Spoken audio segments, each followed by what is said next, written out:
So, a lot to talk about on this blue and orange Tuesday. Man, we got some stuff, man. Last night we had a powerful show, and one of the things that came up that I said that I wanted to address in the morning was this whole aspect of trading Towns, the big bodega, for Domantas Sabonis. Is this a move that we should make? Now, recently, as of last night, there's been a lot of rumors that the Knicks should go after Jrue Holiday. We're going to talk about all of those reports and how that possibly can also lead into a Giannis trade. As well, there's been some updates on Giannis. It seems like we officially become the New York Giannis Report. Every time there's news with Giannis, we will discuss it. Coach Tibbs was on Chicago radio, had some interesting things to say. And we'll talk more about that and him and another former Knick. And then the Sacramento Kings game tonight. Why I believe strongly, based off of my research and my analysis, that the Knicks will smack, not just beat the Sacramento Kings, will smack the Sacramento Kings by 20 points. So let's go.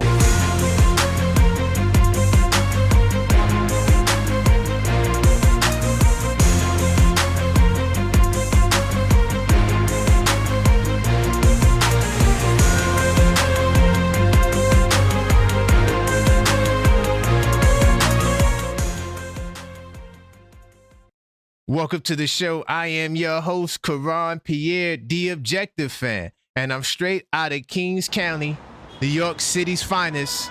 Man, you know the vibes, man. Tell a friend that we live, man. Good morning. Welcome to the morning show. This is becoming to be one of my favorite shows. I know I say that about every show, but I genuinely mean it this morning. Big time salute to all the channel members early in the building. My man Buzzer Beater, Randu, Mellow Mike, Zach. I see you, Zach, in the Discord. By the way, yeah, channel members, get inside that Discord server, man. All you got to do is hit the membership section and hit join Discord, all right? Big time salute to the super producer, Maxine, in the place to be. I appreciate you, Maxine. Yo, we had a lot of fun last night.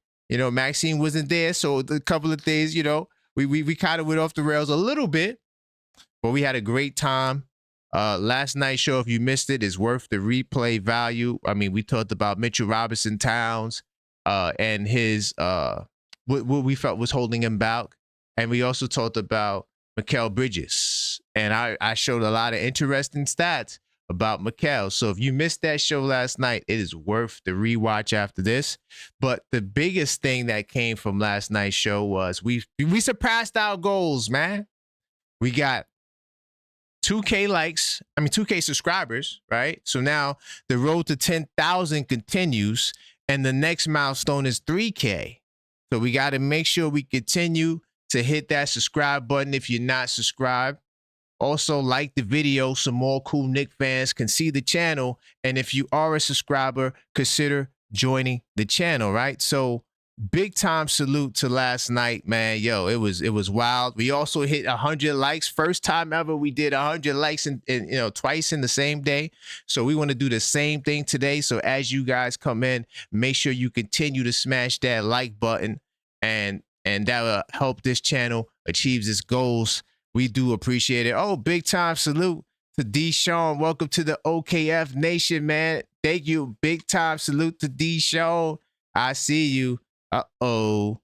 Yes, man, I appreciate it. That's the OG Knicks fan, by the way. I appreciate you. Welcome to the membership.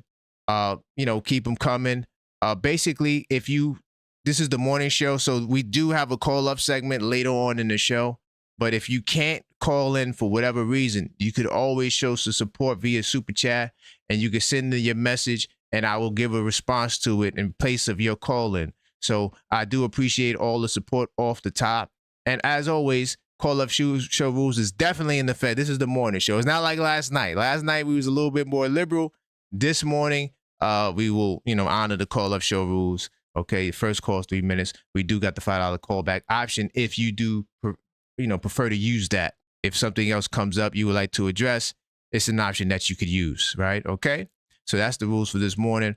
But before I get to research mode, I definitely also want to let you guys know we'll be back tonight after the game. 2-a-days, as you know, 1 in the morning, 1 at night.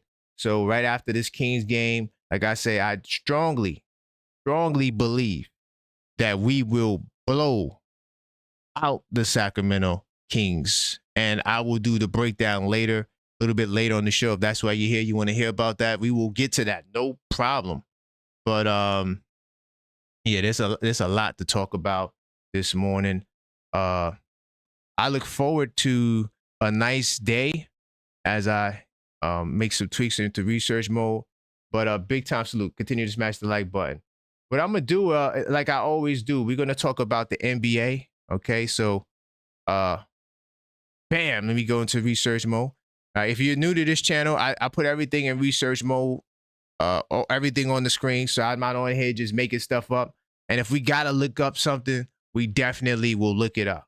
Okay, so I'm gonna get to this article later. Let me start here. We're gonna talk about Towns a little bit later. That's an interesting read right there. And I'm gonna connect the dots when I talk about Sabonis in that trade for Towns. Right now, of course, last night the show got a little wacky.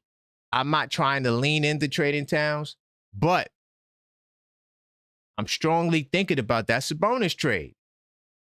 I'm strongly thinking about the Sabonis trade, but I just wanted to get into some of the scores from last night, and then we'll get into, the show program. Let me zoom in just a little bit, and we'll go over some of these games and what made the implications may be for the Knicks. So the Hawks smacked the Pacers, right? I mean, nothing much more that could be said about that. We know that the Hawks do got CJ McCollum. I haven't really got a chance to watch the new look Hawks yet because I've been doing a lot of scouting for the teams that we have up and coming. So, I guess I'll check out a Hawks game soon because I'm curious to see what CJ's looking like. I see he had 23 last night. He led the team in scoring. Pascal Siakam continues to have good games, but, the Pacers is just a bad team. So I'm curious to see if the Hawks can go on a run to try to really make a push to get into the top 6. The Charlotte Hornets, man, big time salute to everybody who watches NBA Saturdays. We got a new show on Saturdays called NBA Saturdays where we talk about the NBA as a whole. And so the Charlotte Hornets is a team we're going to talk about this Saturday. They've been doing some things that really have to be highlighted, but they're now 19-28, and they've smacked the Philadelphia 76ers. And just, not that we want to be box score warriors, but I don't think Embiid played, and George I don't think played. This might have been the back-to-back scenario here, but it doesn't matter. I don't give a damn who's there, who's not. And this is part of the reason why I am not high on Philadelphia. I feel like you can't continue to sustain success with Embiid in and out of the lineup because they play like two different teams when Embiid is there and when he's not. As far as the Cavaliers, they smacked the Magic. Now, I told y'all on one of them shows that the Cleveland Cavaliers is a team that I think will continue to rise, and we need to be wary of the Cleveland Cavaliers because as they're moving towards getting healthy, which they're still not 100% healthy, they found this kid, Jalen Tyson, has been, I think he should continue starting. He actually started the season for them when Garland and Strus hasn't even returned to the lineup. But this kid, Jalen Tyson, has really been balling. And I remember on the show, I was like, yo, who the hell is that? And so, yeah, the Cavaliers, we got to watch them. They are a threat. They're becoming more of a threat. And they beat the Orlando Magic. They smacked the Orlando Magic. But like I figure, Franz Wagner didn't play, right? So Franz Wagner's not there. So, yeah, that makes sense to me. When Franz is not there, the Magic, they struggle a lot. Celtics but they beat the Portland Trail Blazers. Not out of the ordinary there. The Lakers, they beat the Bulls. Of course, Luka, 46 points, 7 rebounds, 12 assists. We getting ready to see the Lakers. The Chicago Bulls haven't been a consistent team, but interesting win there. I know Chicago, they just got the 500, so it'll be curious to see how they continue doing. The Houston Rockets, I think, are going to go on a major rise. They beat the Memphis Grizzlies last night, and the Timberwolves smacked the Warriors. I don't think the Warriors had Steph. Hold on, let me just double check the Warriors with Steph. Warriors are kind of falling from grace as well. And yeah, they didn't have Steph. So, this is a team dealing with injuries. No Jimmy. And I don't even see Draymond Green on here. So they didn't really play much of anybody last night. And on the Minnesota Timberwolves side, Ant-Man didn't play either. So, one of those wacky others games. But that's the news from around the league. And it's always good to see what took place right before, the previous night, so you can get a feel for what's to come tonight, what's to follow tonight.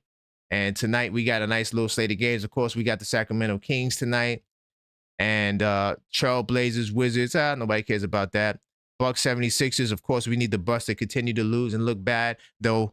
Giannis Antetokounmpo's fate seems to be sealed. We're gonna talk a little bit more about Giannis later.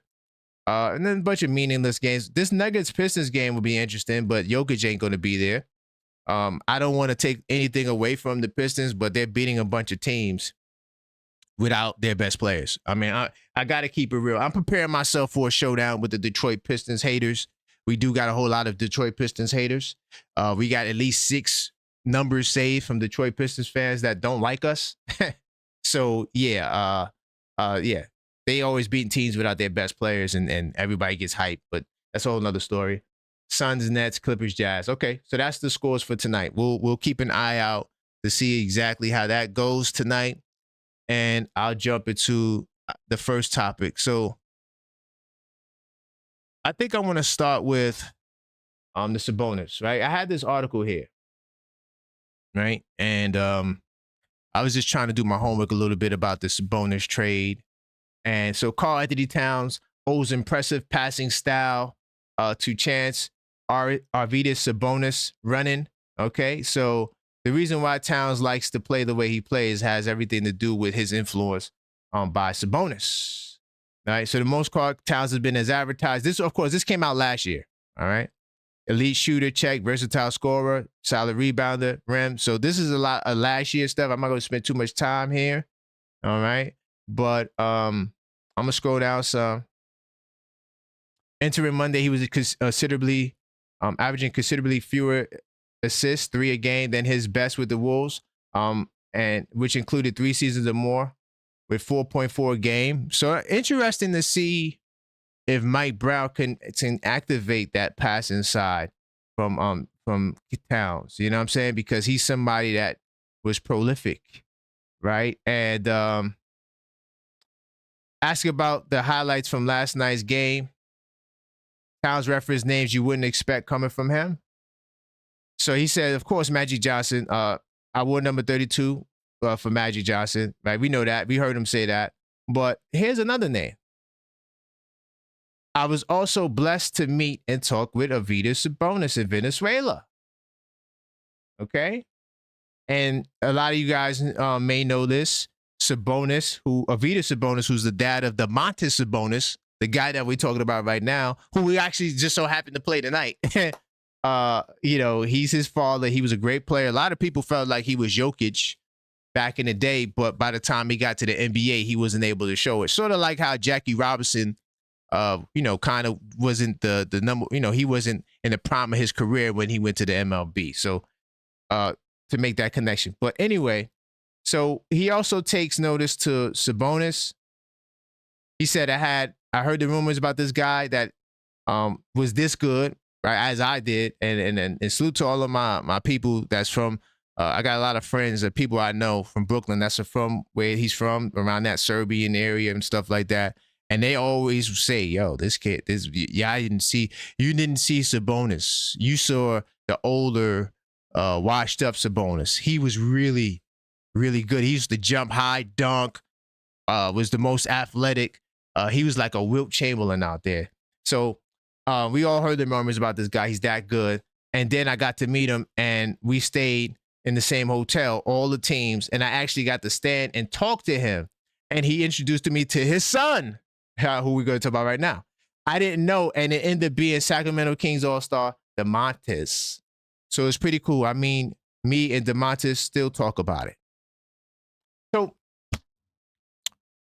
DeMontis Sabonis. Why am I considering now? Because at first, I'm like, I don't want Sabonis. Why am I considering Sabonis? Sabonis, he's kind of weak. He's kind of this. He's kind of that. Right?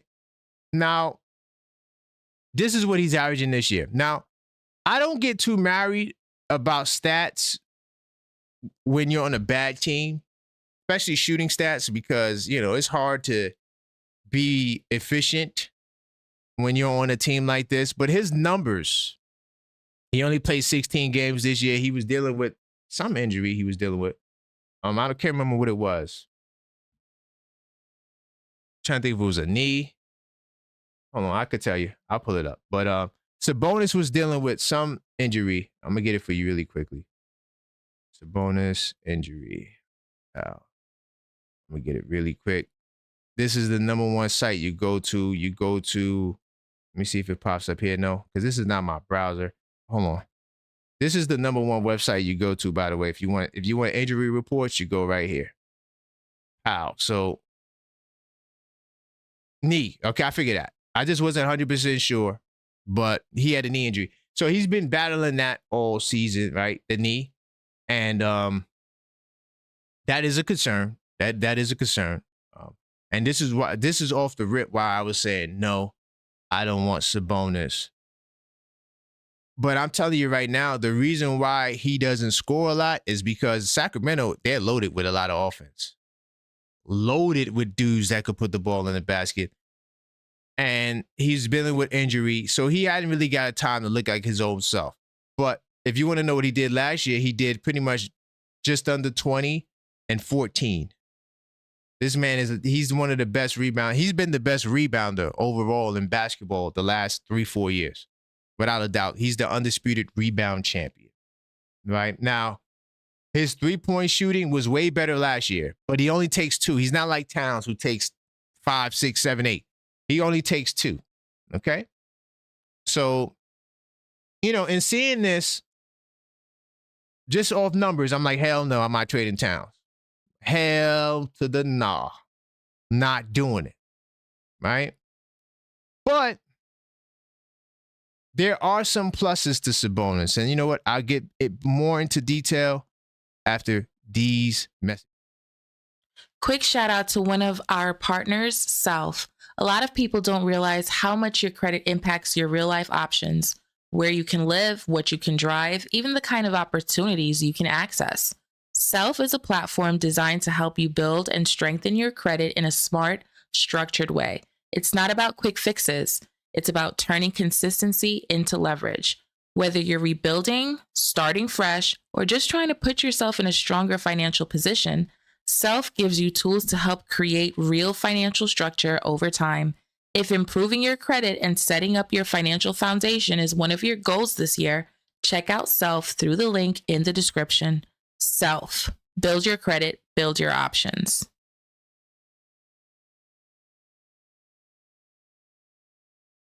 Definitely check out our sponsor. You can get special offers for Self via Linktree. Linktree/TheObjectiveFan. The link's on the screen. It's also in the description.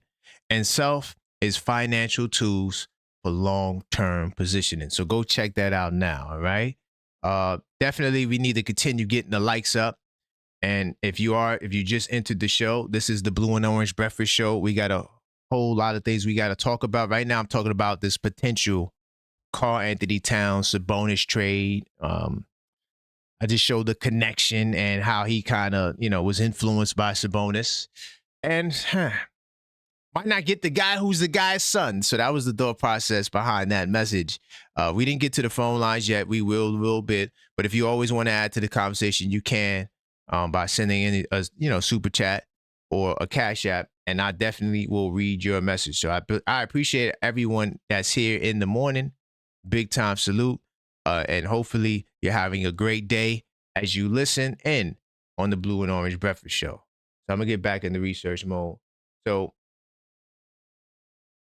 well, I'm gonna get the sports track in a second.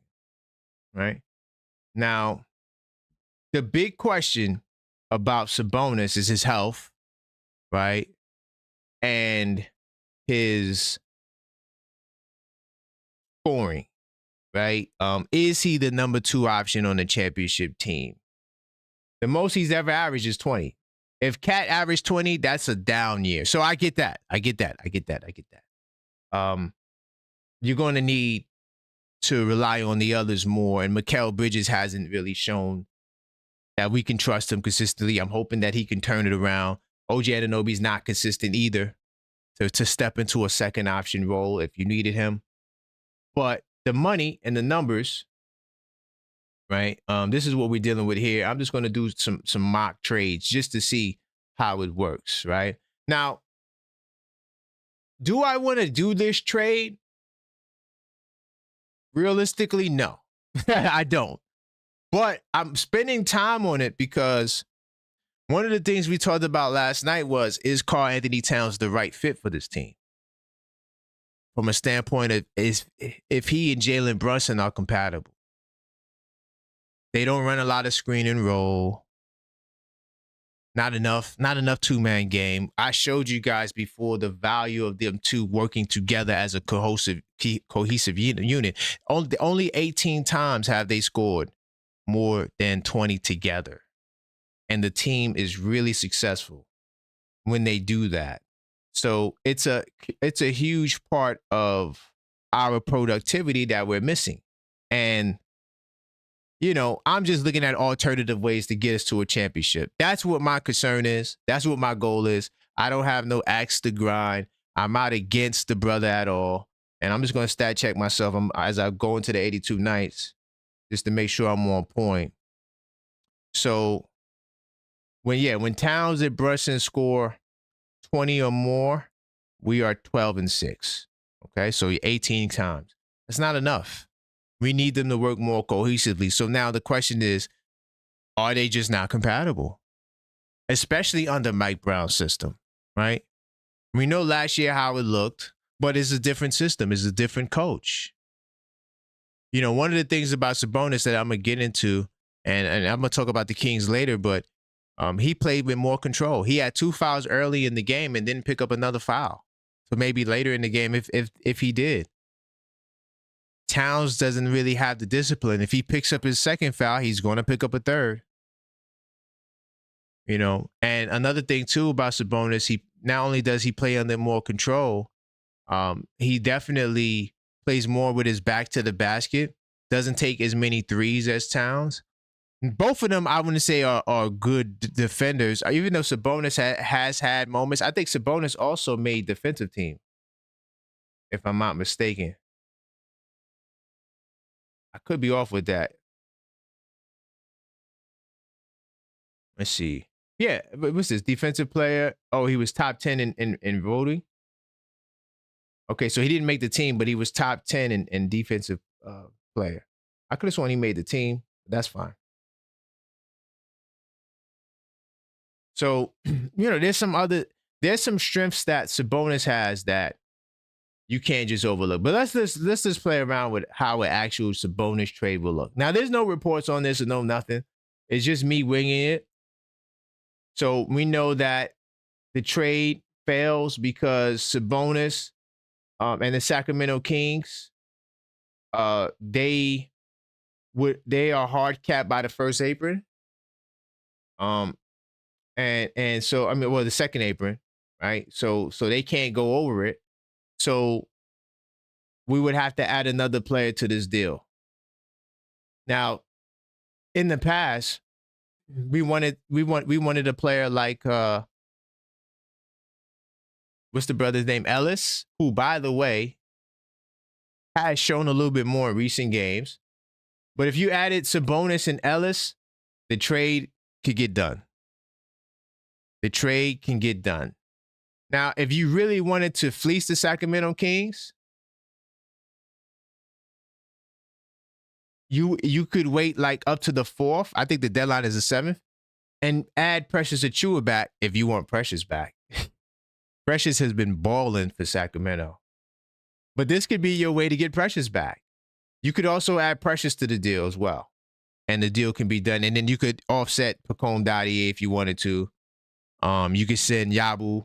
No, not Yabu. Yabu makes too much money. But you could throw Pacome Dadier in this deal and get Precious back. And now you would have Sabonis, Achua, Ellis, coming in the deal. And of course, now you're going to follow up and do more deals.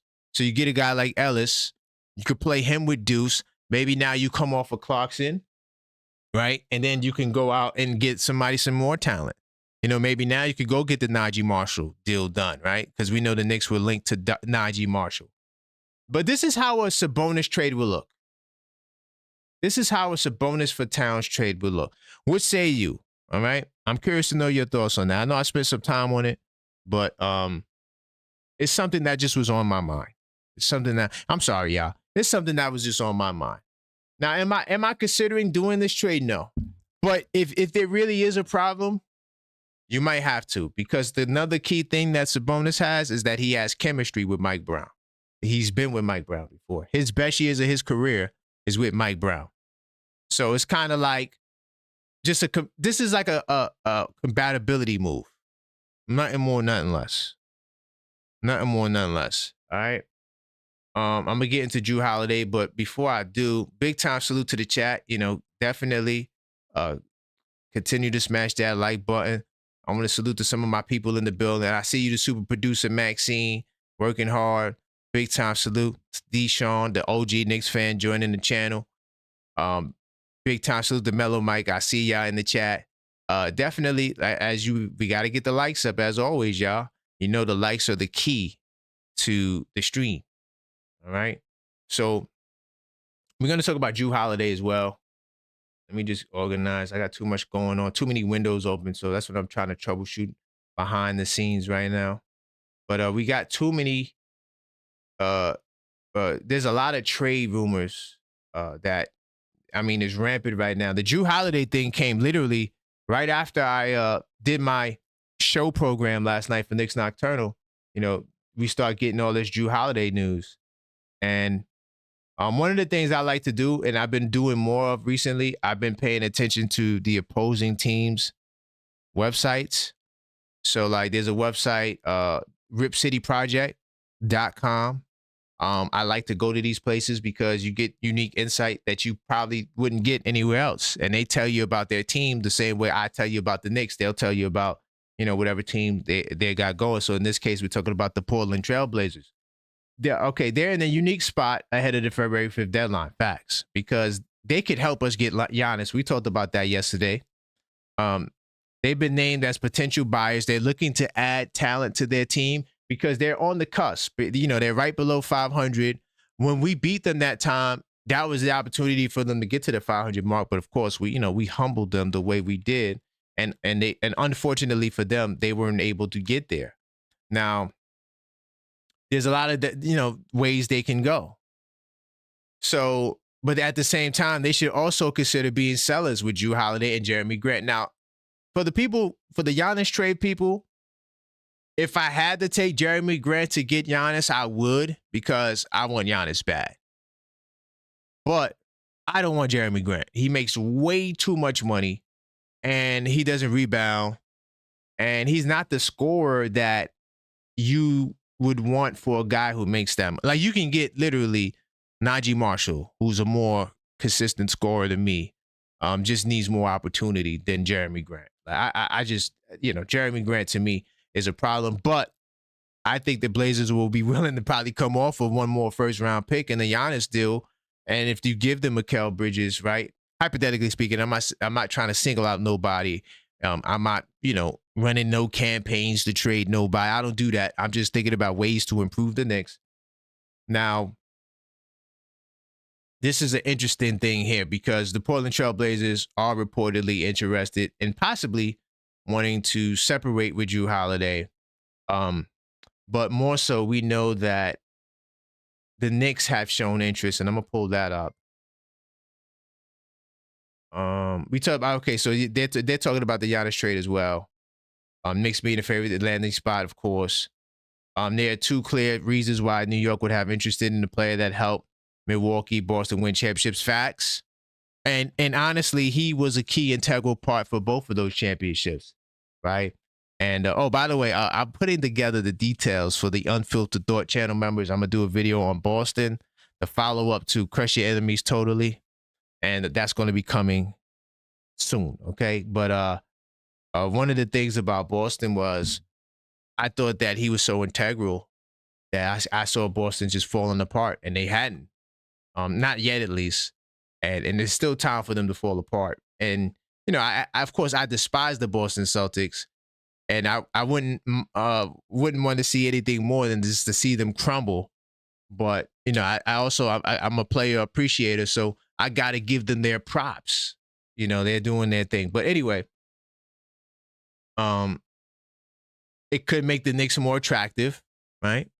If they were to get Drew Holiday, you know, Giannis, they have a great relationship.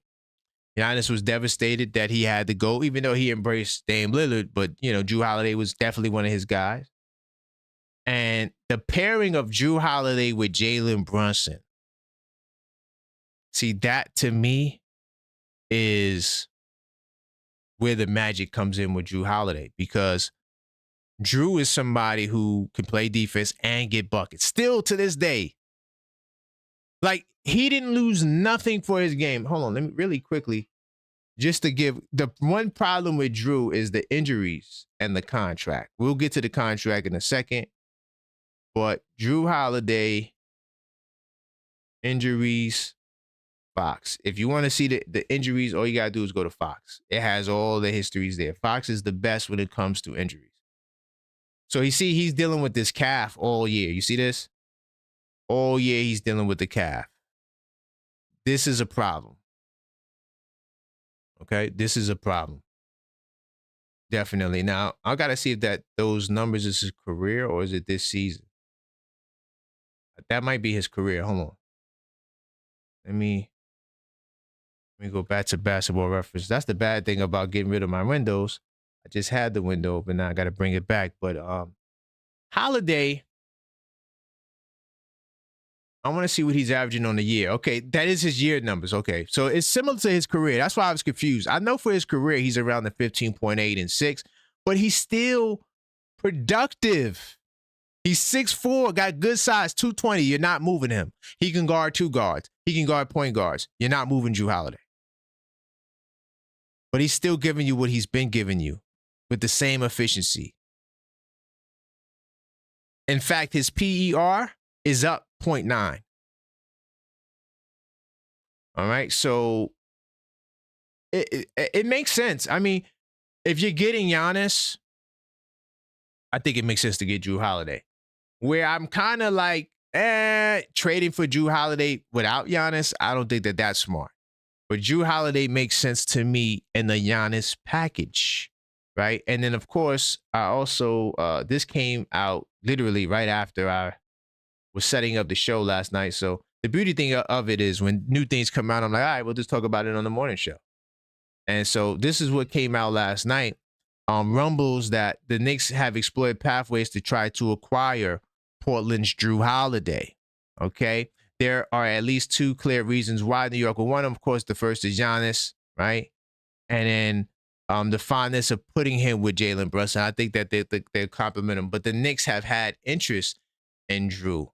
So, you know, I see it. It makes sense. And we'll talk about that and more after these messages. The Objective Knicks fan is officially partnering with creators and brands this year. If you have a product, service, business, or personal brand and you want exposure to thousands of passionate New York Knicks fans, turnkey promotional opportunities are now available. Here's what's being offered. Ad rotations, a 30-second ad placed throughout a full episode, including the opening and mid-show breaks. Maximum visibility with links in the description, reaching both live viewers and replay audiences. Now we have the Business Spotlight, a full 30-minute interview feature highlighting your brand, your journey, and how fans can support you. Includes logo placement in the thumbnail, direct links in the description, cross-promotion across platforms, and permanent evergreen content on the channel. And last, we have co host opportunities where you can appear as an official co host on the Blue and Orange Breakfast Show or Knicks Nocturnal. Your name in the title, in the thumbnail, equal airtime, and full promotional support across the Objective Knicks Fan Network. To activate and grow with us, go to linktree.com/theobjectivefan now. Big time salute for Maxine for a lovely message. Definitely, if you are interested in working with the Objective Knicks Fan, all you have to do is hit the link tree, the link that's on the screen and that's in the description, linktree/theobjectivefan. We look forward to working with you. Big time salute to the chat. Continue to smash that like button as always. We're on the path to 100 likes. You know, every time we get to that mark, something special happens. So continue to smash that like button. Also, make sure you're subscribed if you're not subscribed. We're on the road to 10K, so we need your help. And that's the movement. That's the mission, all right? As far as, I'm going to get back into this Jrue Holiday thing. Now, the thing about Jrue Holiday, and this is the one major problem is, and I'm just going to open up this up in another window, is this. The money. The bag. Right? Now, he makes $34 million. He's tied up. He could be tied up to you for another additional 2 years. He has a player option. This is where Boston messed up, but this is why Boston traded him. He's getting older. He's 30. His age doesn't help. He's 35 years old. He's going to be making $34 million, $37 million, right? And if you get Jrue Holiday, it could be hard to move him based on that player option. Based on that player option, it could be very difficult to move him.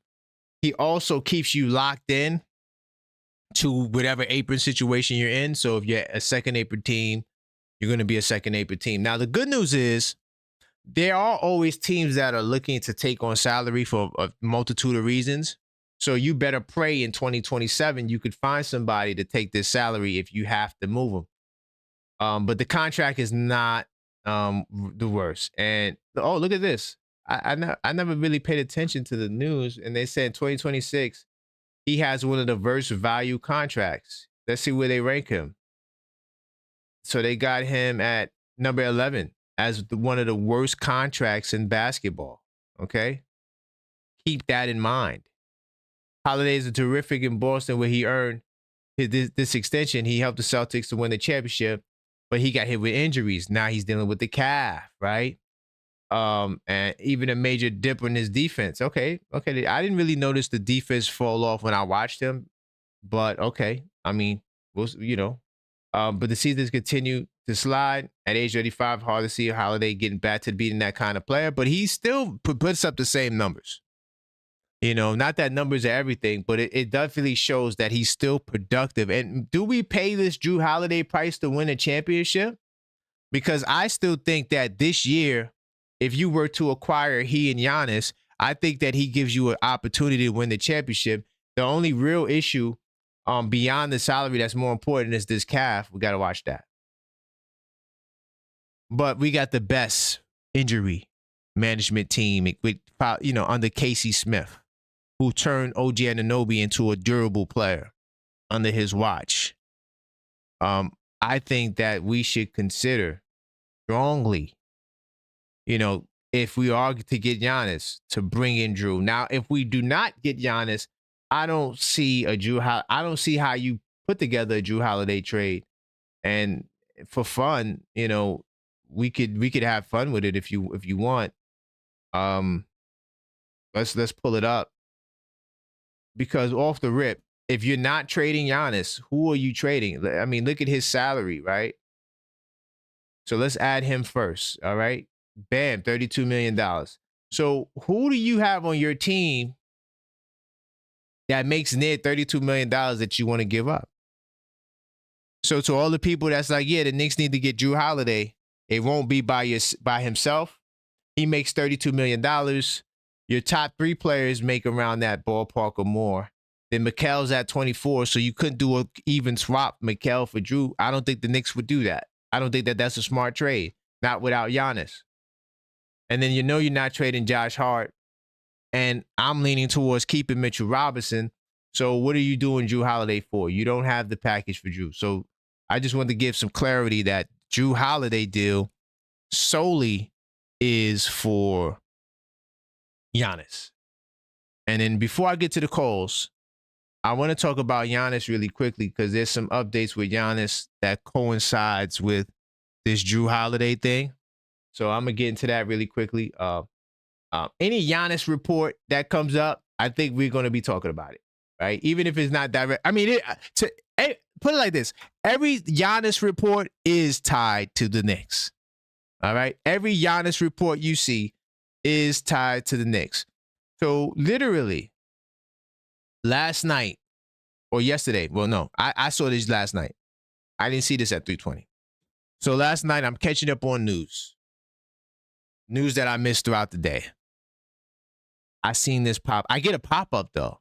So Twitter is notorious for doing pop-ups like something new happened, and it's not the newest thing. So I see this, and I wish I would have known this yesterday because I would have added this to the pod yesterday. But Mark J. Spears says that I think he has played his last game in the Milwaukee Bucks uniform. Now, why that is important, this statement, because Giannis has a calf, according to Giannis, who self-diagnosed himself, he has a calf sprain or calf situation that's going to keep him out 4 to 6 weeks. That's not for the entire season. He does not have a season-ending injury. So, well, according to him. So, Mark J. Spears saying that possibly means that he'll be moved before the deadline. That's why you're seeing Drew Holiday there and all these talks there with Portland. Portland will be a player in a Giannis trade. It's confirmed. They want Mikal Bridges, and they're willing to send picks for Mikal. Now, this is also some news that came in a little later in the day that I didn't get a chance to review that I would have added to the pod. Giannis was close to firing his agent. Okay, now let me see if I get the source on this. Because I don't think they listed. Paid subscriber. Okay, damn. Everything is behind a paywall, bro. Damn. I'm trying to get who said this though.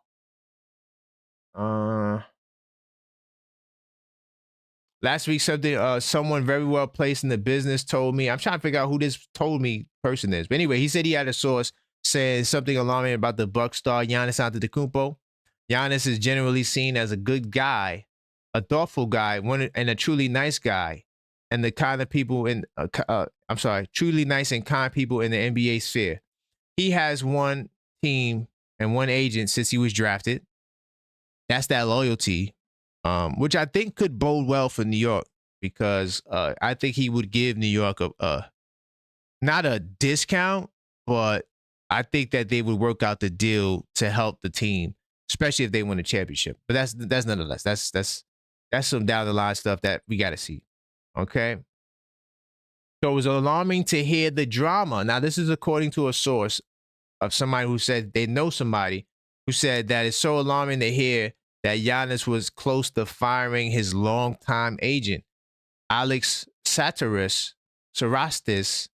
over his failure to get Giannis traded from the Bucks. Now, how true is this? This is True Hoop. Okay, they said they had a source, and the person that wrote the True Hoop is Henry Abbott. And, you know, Henry Abbott is somebody who I think this is his platform. And at ESPN, he expanded True Hoop Blog Network. Okay, he relaunched it in 2019. So he's the guy that's reporting that he has connections that Giannis was willing to fire his agent for not getting the Knicks trade done.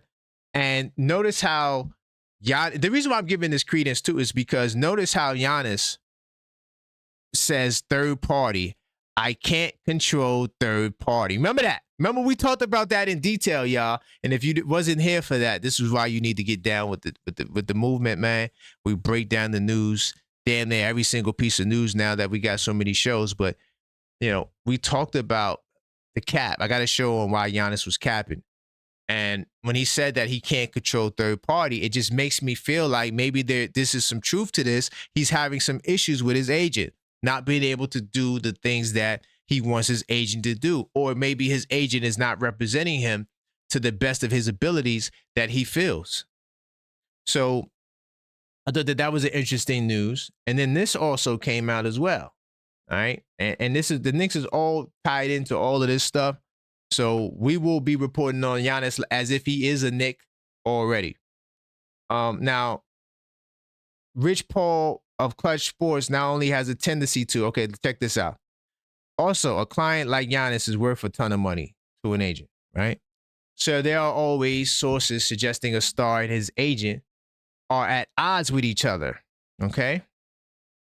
The hubbub night created an opening for someone else to move in. And in this case, Rich Paul of Clutch Sports not only has a tendency to talk about Giannis, but also multiple sources agree has been talking to Giannis' brother, Thanasis, of late. The plot thickens. Rich, it seems clear, would like to represent Giannis, and despite what's happening with Anthony Davis in Dallas, it's said to have been making the case that he's the guy who can get a star player where he wants to go. So that's how that ties into Giannis's current agent, who this True Hoop says that they were reportedly he was willing to fire him. And this, of course, is all behind the scenes. Nothing that Giannis has said publicly. But this guy, Rich Paul, who has ties, who's trying to develop ties to his brother, also went on the record for stating that he can get stars to where they want to go. And remember, last year, and if it wasn't last year, it was the year before last year, CAA and Clutch squashed their beef. So now that opens the pathways for Clutch players to come to New York. What say you? What do you think about it? I'm going to get to the wake-up call after these messages. Real question. Do you actually know basketball, or do you just watch it? Because most fans watch games and talk, but they're not breaking anything down. No tracking, no documentation, no real analysis, just reactions and baseless opinions. 82 Nights changes that, though. Over 200 pages to analyze what you're watching, track rotations, break down patterns, highlight players, take actual notes. That's how you go from someone who watches to someone who knows. That's how your basketball IQ levels up. Link in chat, hardcover or soft, stop guessing, start documenting today. Once again, big time salute to Maxine for delivering another nice message. Definitely check out the 82 Nights, the official basketball intelligence system. You can go do so by checking out the linktree/TheObjectiveFan. We do appreciate all the support, and it's still on sale. And yeah, man, it'll help you expand your basketball knowledge beyond the horizon. Okay, and big time salute. Listen, y'all, we got a lot going on. Talking to my designer behind the scenes. All right, talking to my designer, and I'm trying to work out some details. We're gonna have some more merch coming. Big time salute to everybody in the building once again. Continue to smash that like button, and also subscribe if you're not subscribed. We're on the road to 10K. And if you can't call up, I'm about to open up the phone lines, but if you can't call up, you could always send in a donation. I know you may be at work. I know you may be on the move. But if you want me to go over a message that you have that you would like to share, I definitely would be willing to work with you in that capacity. So the phone lines are open, 646-995-8389. Call up, voice your opinion, let your voices be heard. I do appreciate you guys for rocking with me early in the morning, and let the calls continue to come in, and we will get you on the line. If I do miss your call, I will get you back. But once again, the call-up show rules are in effect. So the hard 3-minute rule. And let me see if this brother could talk on the line right now. But the phone lines are definitely open. How's it going, D? Talk to me. LA, New York to LA. What's going on? It's Gucci, man.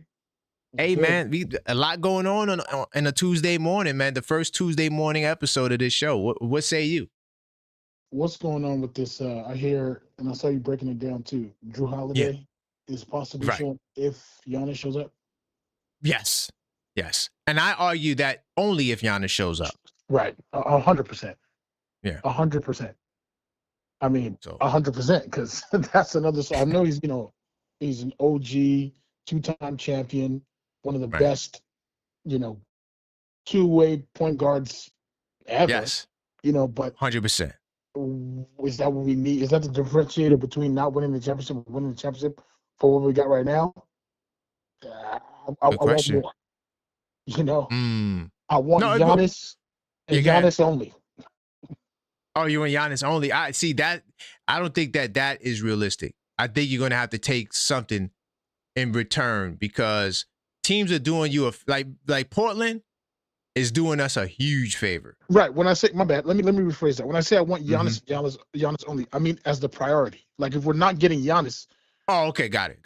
as you said, Drew Holiday only if Giannis is here. Only if Giannis, right. Yeah, That'll be the criteria. Yep. 100%. The priority is Giannis, and that's it. Because it doesn't seem like we're going to be able to make any other moves. The cat thing, it looks like he's a Knick for the long haul. I don't know.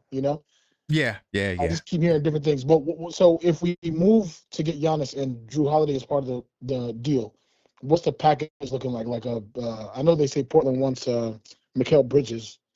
Okay. I could tell you what my package is, right? What is and possibly what their package is. Towns will stay. It would be Wingstop is out of here, 100%. Damn, both of them is out of here. Yeah, because you're gonna send OG to Milwaukee for the picks from Portland, and Bridges goes to Portland, and you also could get a Bobby Portis. That's something I would like in the deal. I wouldn't mind. Give me Bobby Portis. Yeah, give me Bobby Portis and Giannis, and also if I could add Portland to the trade, that would be my way to get Sadiq Bey. That would also be an entryway for us to get Sadiq Bey. So you saying Giannis, Portis, Sadiq Bey? Hell yeah, buddy. What are we? Whoa, hold on. Okay, hold on. Hell yeah, Giannis? Yeah. Sheesh. Let's go. That's and tough. also I'm a piss some people off, but Mitch is out of here too in my package. Because you can't play Giannis and Mitch. If Giannis and Nick, if yes, I don't care who else is gone. Okay, all right, we good. So we on the same page with that. Because I blame Mike Brown because I'm the kind of guy who doesn't like going crazy for one star. Right? I don't like losing depth for one star. It's never been my thing. Because again, it's basketball, 82 nights. You get it, right? 100%. But Mike Brown has disappointed me. I thought he was going to be the one that was going to be able to maximize this roster, and he's still yet to prove that. But looking at history, if we can strike and get Giannis, we just got to do what we got to do. And Facts. Under this new CBA, recouping talent and building a stressed out roster is possible quickly, not like before. You can always find scrap because folks is moving around, so getting a superstar on your team, it's not that bad because you can build a team again, but we just got to figure out, And I wish if Cat was just like, maybe after the trade deadline, he would be more consistent, but a Cat and Giannis duo is deadly if Cat is on the game. 100%, man. But yo, D, I'll let you get your final word. Listen. Hey, get Giannis. Big time salute. Get Giannis. Let's go. I appreciate you, D, man. Big time salute. All right, D from Los Angeles. It's early there. Way early for me. Big time salute to my man D calling up early. Keep the calls coming, man. This is the wake up call. I still got a couple of more topics to talk about, but if you guys want to, call to talk about anything you may have heard, feel free to call up 646-995-8389. Honestly, y'all, the package is so crazy. The what you can get because of Portland. Portland wants Mikal Bridges bad. That's our opportunity to take Drew Holiday. But Wingstop has to go. Wingstop's out of there. I'm just letting y'all know that off rep. So my package would be that if I had to take Drew Holiday, to modify the package for Drew Holiday, I would take Drew and Portis. Those would be the additional two. What's going on, Rock from the ATL, man? Talk to me on this morning. How you feeling? Can't really hear you, Kay. Oh, I'm low. Hold on. Me just Hello. make some adjustments. I got you. I got you. You should be able to hear me better now. How Okay, do I now sound? I can hear you now. Let's go, man. Big time salute, man. So what's your thoughts? You know, we got a lot we're talking about, from Giannis to Towns trades. I didn't get to Coach Tibbs yet, but what you want to, where you want to go? First and foremost, let me see. I'm a big Drew Holiday fan, and I was mad when he came from New Orleans to Boston. I was like, I didn't know he Right. was available. And if he was available, why we ain't try to get him? This was before Brunson. Oh, before Brunson, right. Yeah, Copy. I'm like, what? This dude was available and they ain't get him. I'm like, yo, Yeah. and I was telling my boys, yo, this dude's a championship level piece, man. And dude was Yeah. like, yeah, right. And guess what happened? They won the championship. Won a championship. Hell yeah. He is one of the main reasons. Maybe not the best player, but he's one of the main reasons why both of those teams won championships. And Loki, I know you watch every part of the game. Before Yes, sir. Brunson, he was known to me, and I eyed this. He had the best footwork down low for a point guard. Yeah. Very underrated. Very underrated. But in this scenario, I think I think he would only be good, yeah, like we said, if we got Giannis, but only for this season because the salary would hamper us, and we don't know how extensive his injuries are, and that's going to cripple us for the future. Yeah, that's the concern. The injury to me more than the contract. Yeah. Because the goal would be to compete for a championship this year and next year. But this year, I think our odds would be enhanced, especially if you could get Bobby Portis as well. Oh, yeah. I think that your championship odds, and then you could also add Portland to the deal and try to get some of their young guys, just make it one big trade. Right. Man, you know, and then next season, see, this is another thing too. I don't mean to cut into your call, but if you do the crazy deal now, you can go into the second apron in the offseason. If you do the crazy deal in the offseason, you can't go into the second apron. So it's going to be harder to build your team, and you're going to have to trade more. But go ahead. I'm sorry. Right. I just want to make 2 quick points. Yeah, go ahead. Do your thing. Yeah, I disagree with you though about Giannis and Mitch not being able to mix on the court together. You know why? I know, conventionally today's game we space it out. You get one non-shooter at the max, and the rest are shooters on the court. But you play ball just like I play ball. Matter of fact, you play organized ball. I haven't played organized ball. I play street ball.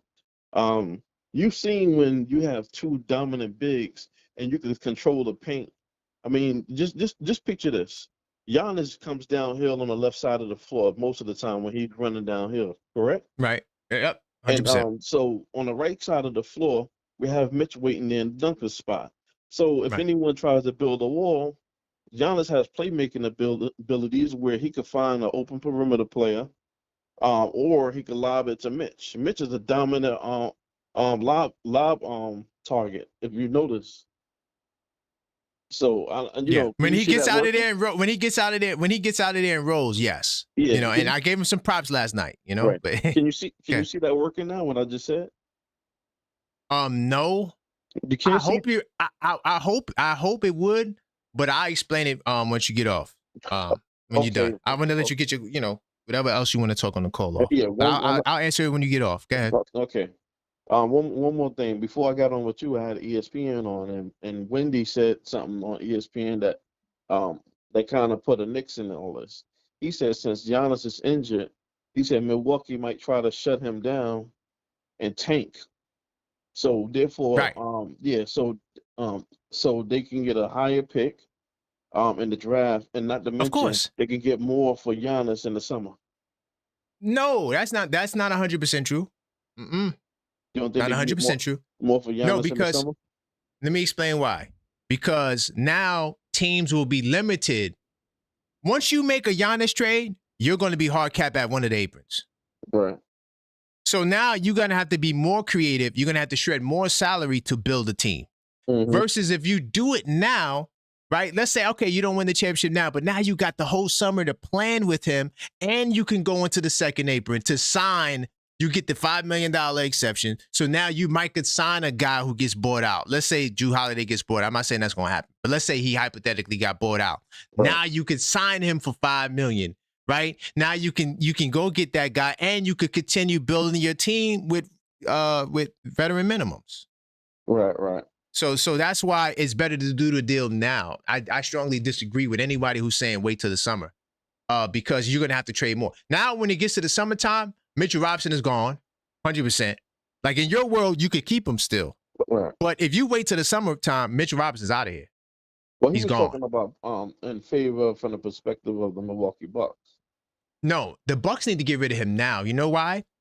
And I'm not just saying this because I'm a biased Knicks fan, Right. but them Portland Trailblazer picks are only contingent on Mikal Bridges. Oh, okay. Do you remember that? I got you. So, and they got their picks. Okay. You see what I'm saying? So it's politics behind it, but I don't think Milwaukee waiting. I think it's going to create more tension. The more disgruntled he becomes, the harder it's going to be training. But I'll let you get a final word off, brother.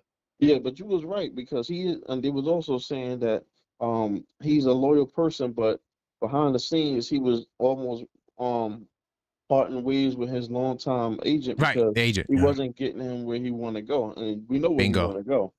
Exactly. But I hope he don't hook up with Chris Paul, because I think Chris Paul is going to try to get him to go to LA to help out LeBron, man.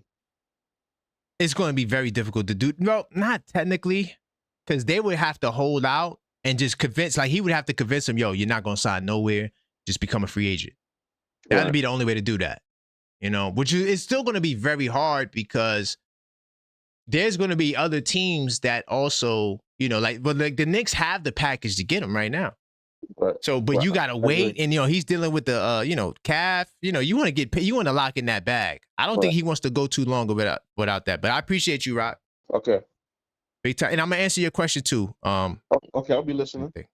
All right. Big time. Salute. Great call. Keep the calls coming. Let me know. Let your voice be heard. 646-995-8389. I want to respond to what Rock said with Mitch and Giannis. Now, to all the Mitchettes out there, okay, if you're feeling some type of way and you can't call up, you can send in a donation to let me know I'm bugging. Giannis and Mitch can work. I'm telling you right now that Giannis and Mitch won't work. Giannis plays with pick and pop fives, spacing. Giannis is more downhill than Towns. Towns already complains about the spacing, and he likes to shoot a lot of longer range shots. We know Giannis is mostly downhill. He shoots like 60% from the field, and his 2-point percentage is even higher. Giannis needs the spacing to do that. The reason why it looks great in Milwaukee, I'm talking about him individually, not the team because they're trash, but him individually is because those centers are on the perimeter. Turner's not in the paint. Portis is not in the paint. Portis goes in the paint when Giannis is not in the game. It's always designed to give and have floor. Now, I understand what he's saying. If Giannis is on the left side, Mitch is on the right side. The problem is that right side help can come. Now, could he get some lobs on the back end? Yes. But what happens when you're dealing with a good defense who brings the weak side help over, who keeps that man in front of Mitchell Robinson? What happens then? Also, you lose the pick and roll factor, because now all I'm going to do, I'm going to drop. Giannis can't shoot. Mitch can't shoot. I'm just going to drop. That's it. Drop coverage. Contain Mitchell Robinson, because Mitchell Robinson does not dive hard. He's starting to dive harder. He's still not the hardest diver in the league. So the pick and roll won't be as effective. I'm just going to drop off. And then Giannis is going to have to be literally a jump shooter to beat me. Versus you keep Towns, and now you're running pick and pop.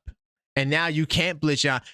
How are you going to blitz Giannis off of Towns and Giannis pick and pop? You're going to get cooked every time. So that's why I'm trading Mitch. If I'm getting Giannis, I'm trading Mitch. I'm sorry.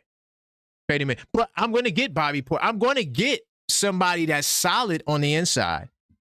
Maybe not the best offensive rebounder, but I'm going to get somebody that's solid on the inside. I mean, the sky ain't no limit, because the Portland Trailblazers really expands where we can go with this trade. But if you want to call up 646-995-8389, call up, voice your opinion, let me know what your thoughts are. And I think I'm going to touch on this Coach Tibbs in the midst of, and then I'm going to get to Sacramento. Now, look, Coach Tibbs recently was in Chicago, and honestly, let me see if I got it really quickly before I go into research mode. This one, I put it there. I don't know where it's at. Hold on, let me get this Coach Tibbs article. Give me 2 seconds. But Coach Tibbs recently was on the radio show. Damn, I'm getting so many pop-ups, yo. A lot of football stuff going on. Anyway, but Coach Tibbs was recently in Chicago for Derrick Rose, and Derrick Rose, the award ceremony. So I came across an article, and I'm just trying to remember where the hell I put it because I read so much news. Okay, I got it right here. Let me just get this in research mode, get this on the screen. But we always had this conversation about Coach Tibbs. Will he be a Knick? You see how great the Knick alumni is? Everybody who was former Knicks comes back all the time. You don't really see coaches like that, though. Former coaches don't come back to New York. They like even Jeff Van Gundy and Pat Riley they both got jobs, so of course they wouldn't be able to come. It's not like they're retired. I think if Jeff Van Gundy retired, I could see him coming to the Garden. Pat Riley retires, he will never come to the Garden. It will never happen. Never. So that's part of the reason why you don't see coaches, right? Now, Coach Tibbs is someone who's still trying to work, right? And this is what we learned the other day. He finally spoke for the first time. I don't think he spoke before this, but he was on Sirius XM, the starting lineup, and he says this: I love the game. Obviously, I'm preparing for the next opportunity, so hopefully I'll be ready for it. Now, will that be an assistant coaching job, head coaching job? I don't know. But I wonder when he hangs it up, will he do this? Because I guess this was the perfect opportunity. He's not working for anybody, so he can go to a Bulls retirement jersey, right? Now, if this had this been Jalen Brunson or Julius Randle, another guy who he has strong ties with, if they were getting their jersey, hypothetically, not saying that Julius Randle will get his jersey retired in New York, but if he were to get his jersey retired with the Knicks, would Coach Thibodeau show up? That is the question, right? And but he showed up for D Rose, and of course the Knicks reached the playoffs 5 times during his tenure. Okay, yeah, we reached it because last year counts. So last year, the year before that, yeah, 5 times we went to the playoffs. Okay, and listen to what Derrick Rose had to say. Big time salute to Derrick Rose. I'm gonna give a salute to Derrick Rose. Big time salute to Derrick Rose, who re-signed with the Knicks as well. He doubled down after he got traded to New York. So once a Knick, always a Knick. Got to show D Rose love, even though he's probably more of a Bull now than he is a Knick. I do see a day where Derrick Rose will come to the Garden like alumni. I see the day when that could possibly happen. But he is a Bull more so than anything. That's where he won his MVP, and he's actually from Chicago.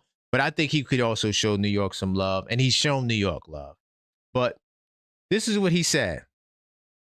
They look at Tibbs as the injury part, but I'm here to say F that. This is what he told the crowd.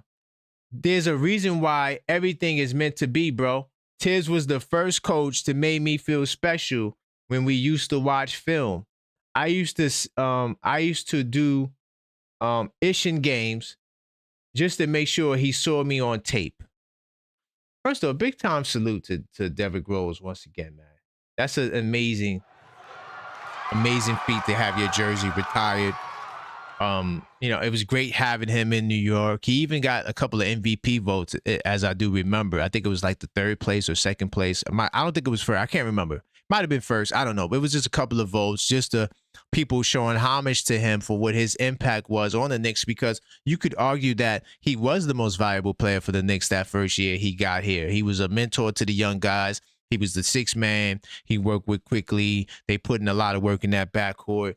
But he said something that I always said, right? People thought that I was a Coach Tibbs guy. Oh, you love Coach Tibbs. No, I love the Knicks. I'm a Knicks guy. And Coach Tibbs mostly did a good job while he was here. Were there things that he did that we didn't like? Of course. There's things that Mike Brown does that I don't like. And I call it out. But, Coach Tibbs is somebody who, in my opinion, he's somebody who definitely is a good coach, man. And he definitely helped Derrick Rose achieve to where he got to. And there is no correlation to Coach Tibbs playing guys, burning out guys, guys getting hurt. Some of our more healthy years we had under Coach Tibbs. I know it may seem the contrary. I know it may seem like Coach Tibbs is burning guys out, but that's the furthest thing from the truth. The truth of the matter is that Coach Tibbs is someone who helps players get to the next level. We've seen it with Julius Randle. We've seen it with Jalen Brunson. We've seen it with Derrick Rose. We've seen it with Karl-Anthony Towns. Karl-Anthony Towns' best year in Minnesota before Ant-Man was with Coach Tibbs and when he had a real power forward, which is something that I always said when Towns first got here. We love OG Anunoby. He's doing a great job, but he's not a power forward. Put Bobby Portis with Towns. Big difference. Someone who could stretch the floor, not clog the lane, like Mitch. And this is no knock to Mitchell Robinson, Mitchettes. I know y'all out there, but I'm just speaking facts right now. The bottom line is that to bring it back to Coach Tibbs, our most healthiest team was under Coach Tibbs. We're not healthy now. What's the excuse this year? Oh, Tibbs ain't here. You can't blame Tibbs on the injury. Every single starter has dealt with an injury on this team. Now, Towns is the only one to not miss like much time, like multiple games in a row, but every starter has missed time on this team. Besides Bridges, of course. Bridges don't count because Bridges, he never misses time. So what say you? If you want to talk about Tibbs as well, do you think that Tibbs is someone who will be in the Madison Square Garden? Does Tibbs get a lot of flack, even though, yes, he deserves flack, never won a championship, but are people overlooking some of the good things that Coach Tibbs did? We're going to talk about that and more, and that Kings game after these messages. So before I get back to the content, I do want to let you guys know I created a new Linktree page, linktree.com/TheObjectiveFan. All you got to do is go there, check it out. I got all types of stuff on there. You can send me a super chat. You can buy 82 Nights Journal, everything that I'm pushing, my Substack link, my YouTube link, my TikTok.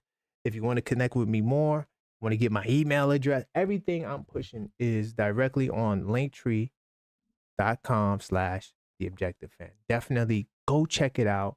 Scan the barcode, link in the description, links everywhere, and you will be able to access more of me. Now I'll let you get back to the content. But before I do, don't forget to subscribe. Like the channel, like the video, so more people can check out the video. But also, if you are a subscriber, consider joining the channel. Big time salute to the Linktree people. Anybody who checked out the Linktree, that's how we get down on this channel. That's where everything is. From the merch, you can find everything on Linktree. Linktree/TheObjectiveFan. One simple link for everything, man. And if you guys want to call up, this is a good time to call. I'm gonna get ready to get into the Sacramento Kings breakdown. We talked about a lot thus far. We talked about Coach Tibbs. Will he be back in New York City? Man, I still got some of the tabs open for last night, man. Boy, did we have a show last night.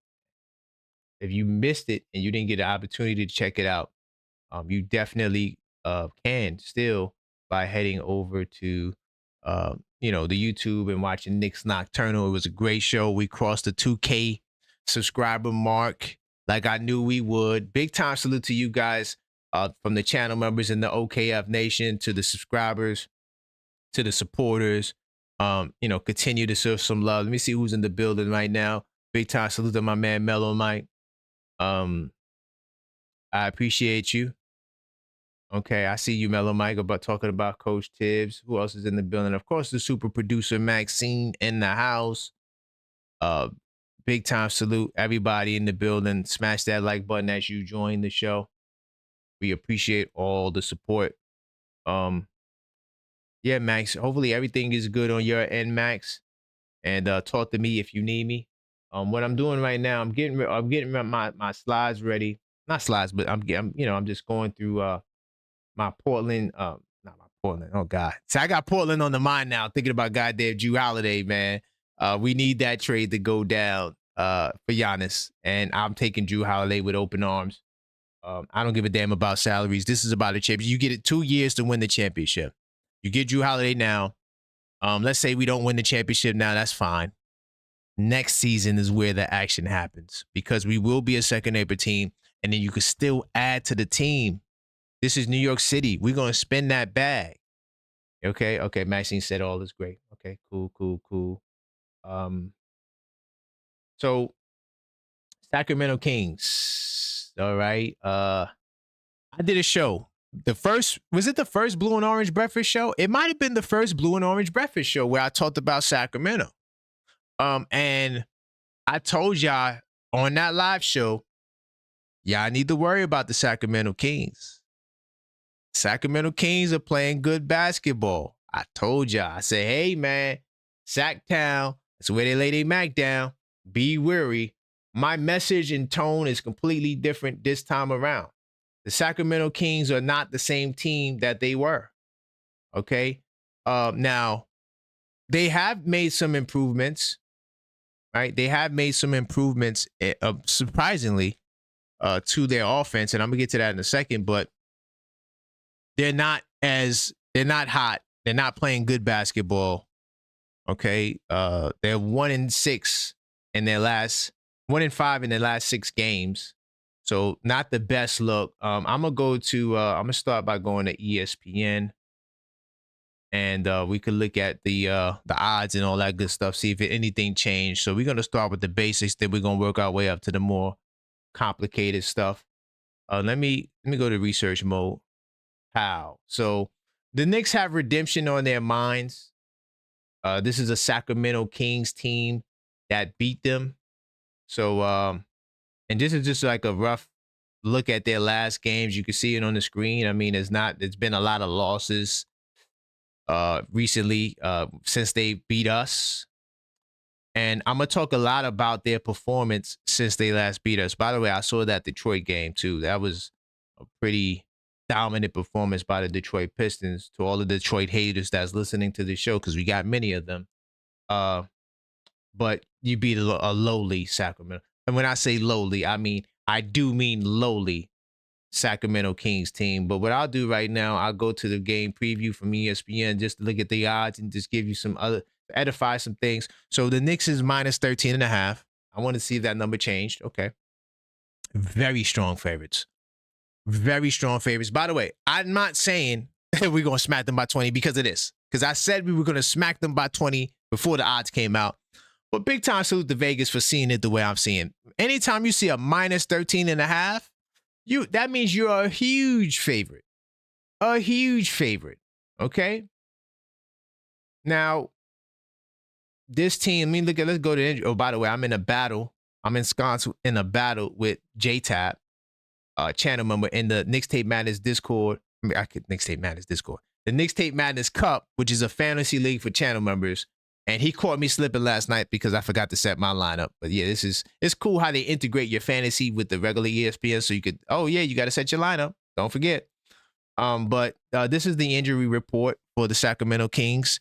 They are a team that if there's 2 or 3 teams that could use the injury excuse and actually be valid, even though I don't like it, the Sacramento Kings would be one of those teams. They've been without a lot of their major players for long stretches. You're talking about 9 games without Zach LaVine. Sabonis only played 16 games. Keegan Murray has been out for the longest. Okay? And Malik Monk hasn't played a lot of games due to injury or due to just the not being in the rotation. There's a lot of turmoil. And we talked about it on the last show. I'm not going to talk much more about that now, but there's reportedly a lot of turmoil between some of the Kings veterans and Doug Christie, who was the coach of the Sacramento Kings. And, this is another classic case when you look at Sacramento, as the grass isn't always greener. on the other side, right? And so, you know, when we're talking about this team, that's what it is. Hold on, really quickly, I'm gonna continue my report. I do want to get this brother on the line. How's it going, Mellow Mike? Can you hear me? Oh, yeah, I didn't get him. Hold on, let me see if I get this brother. I'm willing to pause for Mellow Mike because that's my man. We had a great conversation yesterday, and I'm curious to see what he has to say. I'm gonna get back into the scouting report. What's going on, Mellow Mike? Hey, how's it going, man? Good morning. Good morning. Good morning. What's up? What do you want to talk about? I'm in the middle of this Kings scouting report. We talked about not Towns. We talked about a possible Sabonis trade for Towns. We talked more about the Giannis trade, how it would look with Drew Holiday. Where you want to go? Just wanted to briefly talk about Tibbs. Oh, okay, all right. I think Tibbs. When I saw him on TV, to be honest with you, I saw a happy guy. The last time I saw him was a very grumpy old man there. You know, off the court. I felt like maybe this time off has served him well. And he's enjoying his time off. And if there's another opportunity, which I feel he's definitely ready for, that he'll do what he does best. Toughen up the guys and stuff like that. As far as the when you were talking about the injuries of this year and last year, listen, Tibbs is no joke, man.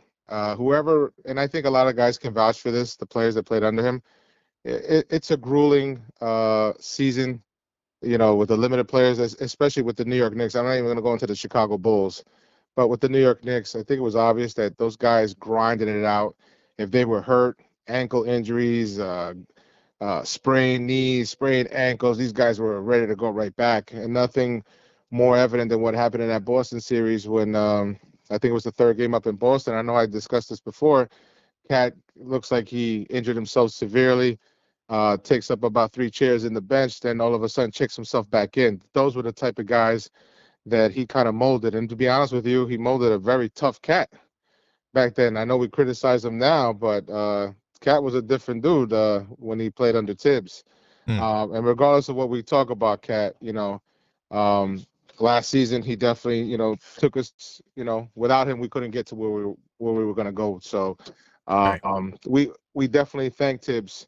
It was just the fact of learning how to count past 7.5 guys and utilizing a little bit more to relieve the bench. That was all. If he would have done that, I think we had the coach definitely, because he's a strong-nosed guy. He was obviously part of the '94 run with the New York Knicks, so this is nothing new, and he knew what the New York fan base wants, and he was a part of it. So nobody else would know better than Coach Tibbs. Yeah. 100%, man. I agree with everything you said. And all he had to do was be more of a collaborator, to use their words. And they better make this collaboration work. That's all I gotta say, brother. Yeah, absolutely. Now, and as 100%. Far as the Sabonis trade and stuff like that, as an option, and I talked about this before, like Draymond Green, is the type of player that works best in Mike Brown's system for what he wants. I think Sabonis also. And when you ask, where does he fit? Number 1 scorer, 2 scorer, 3 scorer. I don't think neither 1 or 2. He's kind of like a Mikal Bridges type of guy. In a way, if you need him, he's good for setting picks. He's a very strong guy, very smart passer from what I see. But he could score as well. He's got his little patented moves. But as far as like a replacement for Cat, I don't see it. But as far as a role player to fit that West Coast Golden State offense, oh yeah, he's perfect for that. He would be a perfect fit for that. Absolutely, no doubt. What's confusing Cat would be is an ace in the hole for Sabonis. Okay. And as far as his dad, Sabonis Sr., he was a dog, man. He was definitely a dog. I watched him in the '80s. I watched him with my own eyes, and he goes along with the at the pedestal with that guy, the sharpshooter from Brazil. I forgot his name. Kobe talked about him. Got to see him too as well in the Olympics. Okay. We just happened to catch him towards the later end when Sabonis Sr. came to the Portland Trailblazers, and he was just getting rebounding and giving you some phenomenal passes. But back then, 50 pounds less, the guy was something else, man. Right. Listen, man, I appreciate you, Mellow Mike. Great call. I agree with everything you just said. I got no pushback, and I appreciate you, brother.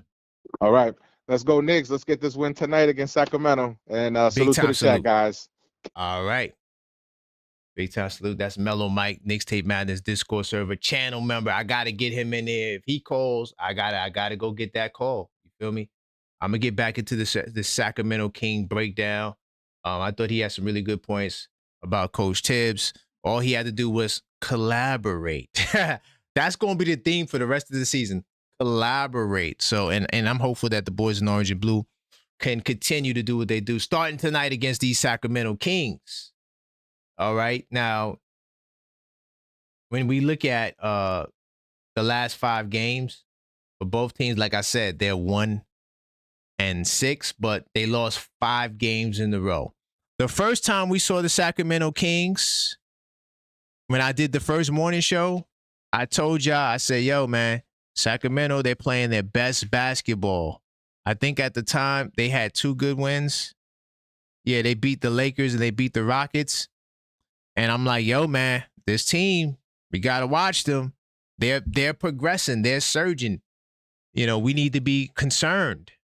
But ever since then, sharp decline for the Sacramento Kings. Another key thing while I'm so confident about beating the Kings. Now, the last time I wasn't as confident because they were playing good ball and we weren't playing the best ball. But when you look at the last 5 matchups between the Knicks and the Sacramento Kings, I mean, we usually dog walk them. You know, like, look at the scores. Like, I mean, 143, 120, 133, 104, right? Then they beat us. Oh, sorry.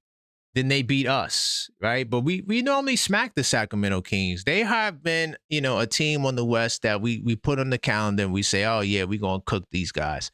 But this year they got us. And I truly do believe it's a one and done kind of scenario, right? The Sacramento Kings are currently, is that true? 11-30. Hold on, let me just. I don't think that's correct. They're 12-35. Yeah, that's the old scouting report. So the Sacramento Kings are 12-35. Okay. When we first saw them, they were 11-30. All right. So they completely have continued to regress. They've shown that, okay, because at the time there was some questions whether or not Sacramento can turn it around. And they really haven't been able to turn. Okay. Am I back? Can you guys hear me?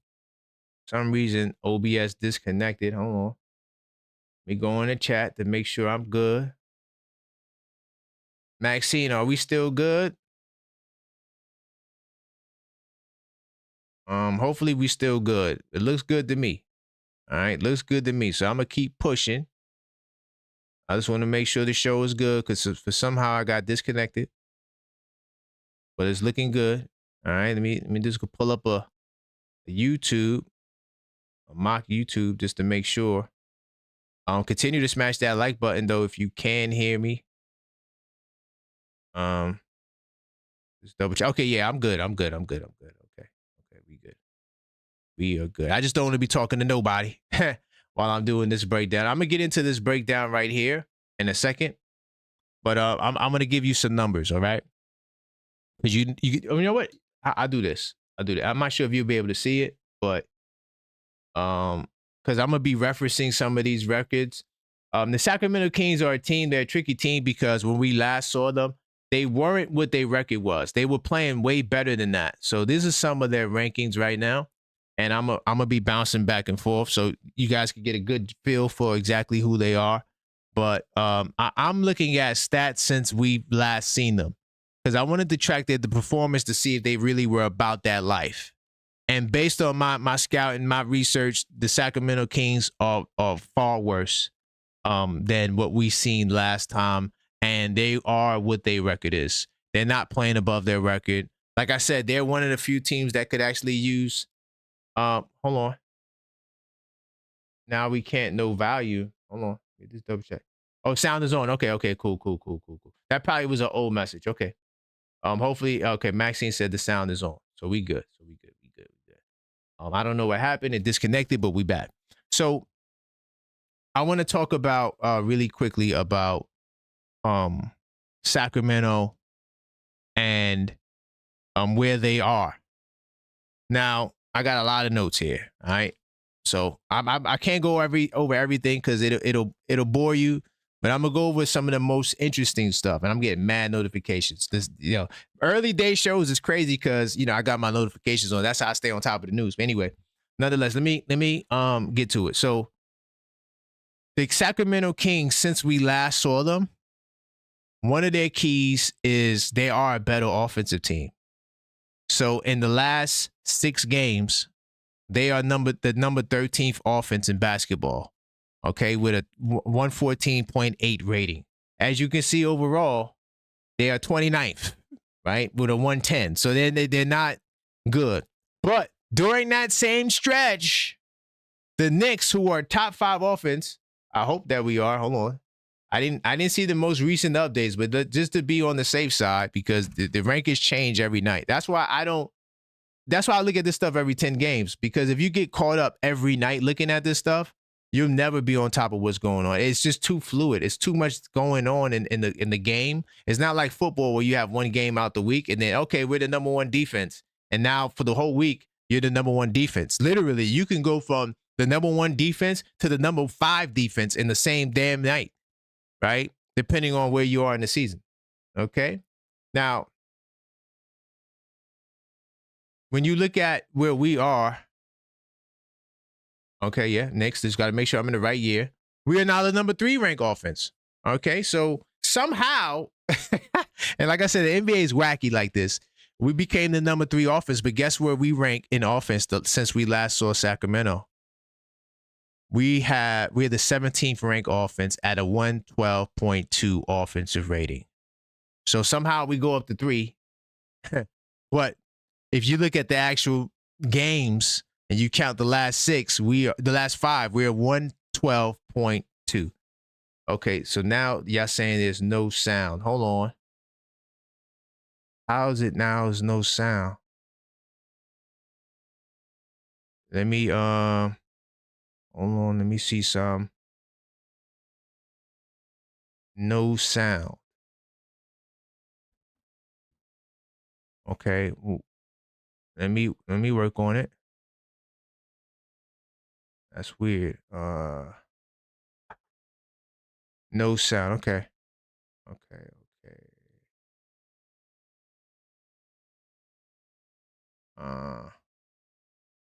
Troubleshooting this, y'all. Give me 2 seconds. I don't know what that could be. Hold on. Let me go to properties. Trying to troubleshoot the sound. Let me can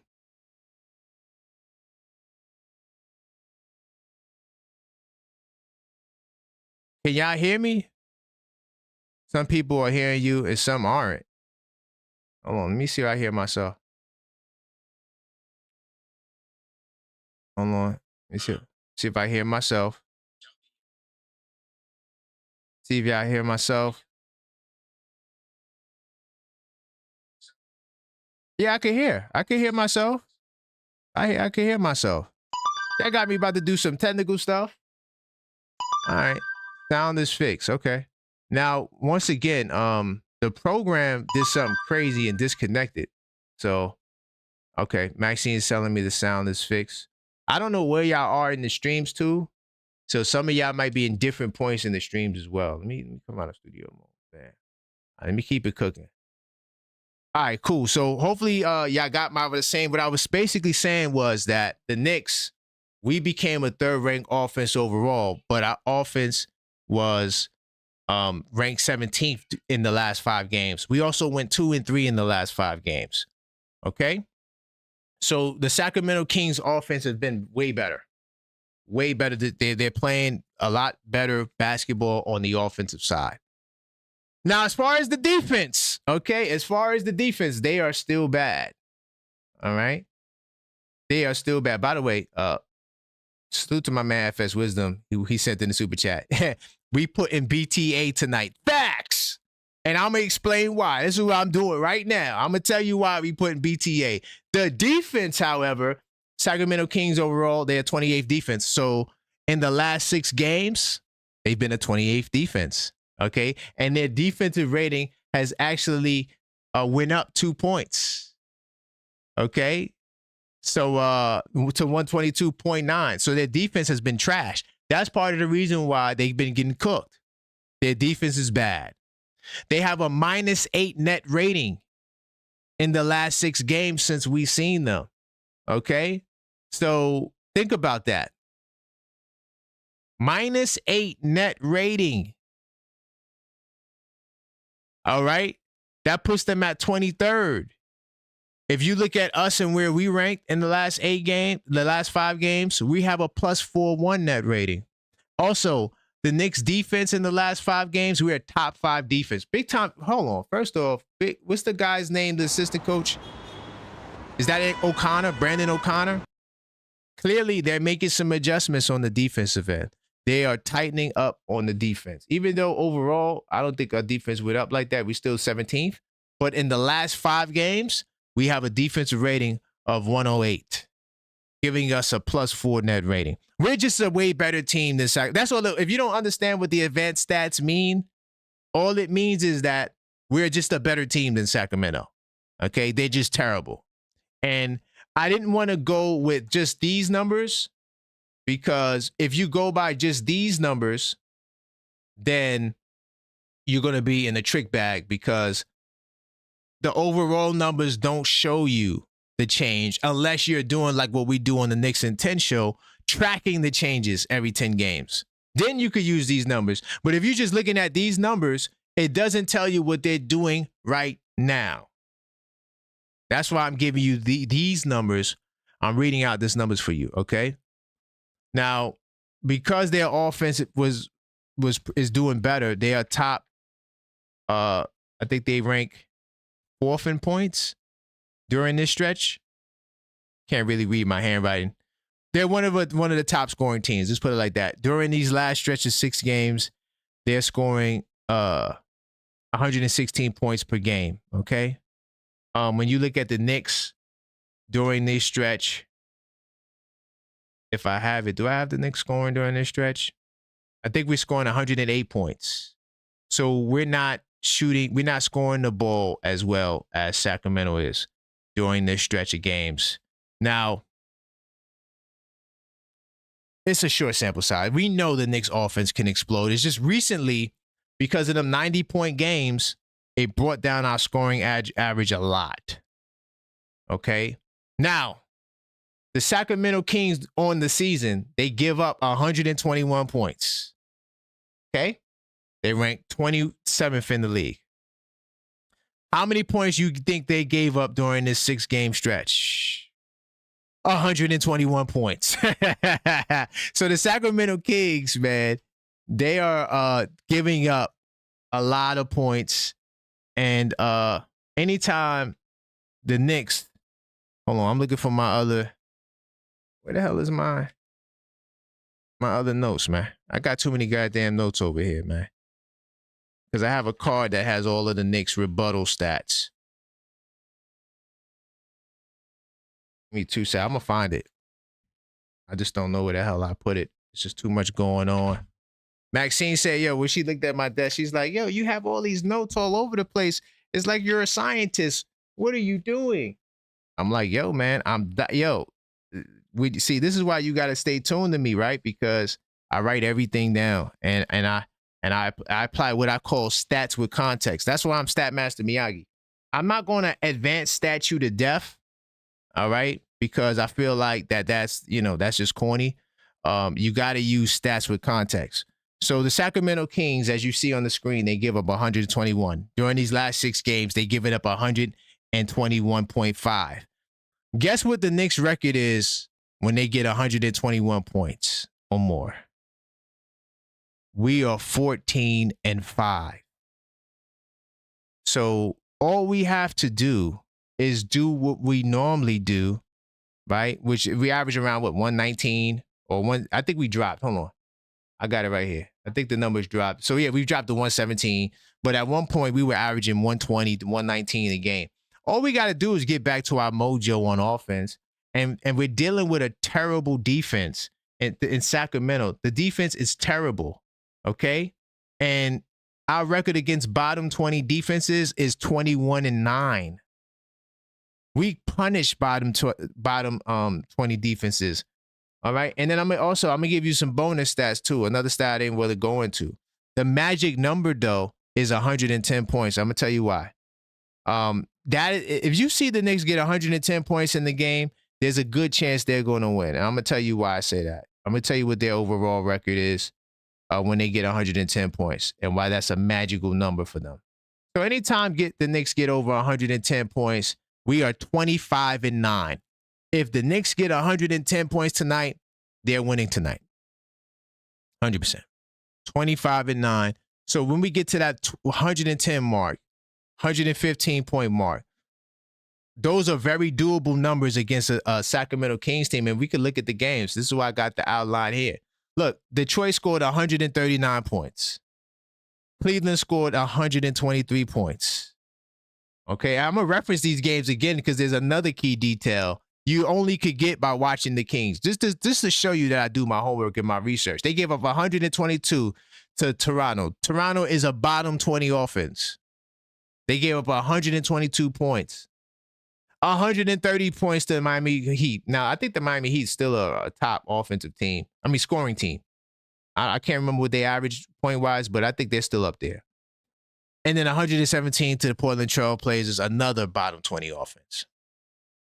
If all of these teams can torch them, and by the way, the Sacramento Kings, after they beat us, they doubled down and beat the Washington Wizards. Come on, dog. The Wizards are tanking. They want to keep our pick. You don't get credit for beating the Wizards, dog. The Wizards are not trying to win no games.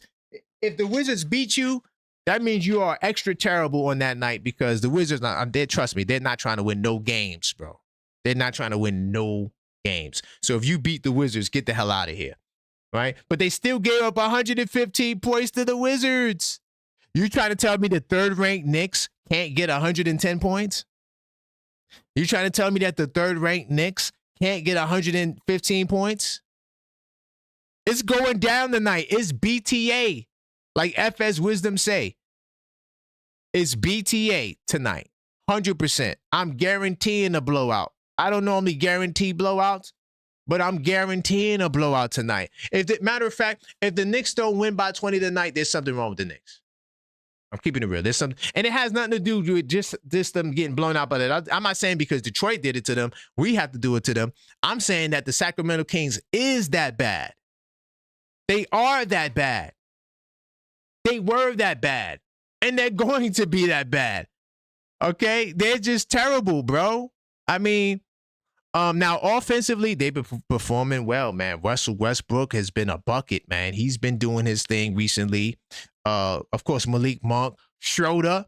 Now, I am concerned about Sabonis and Schroeder. They did not play the last time we saw them, but the Knicks defense has been up to par. That's why I started with the Knicks defense. We've been shutting teams down recently. Teams haven't been going off the Richter against us.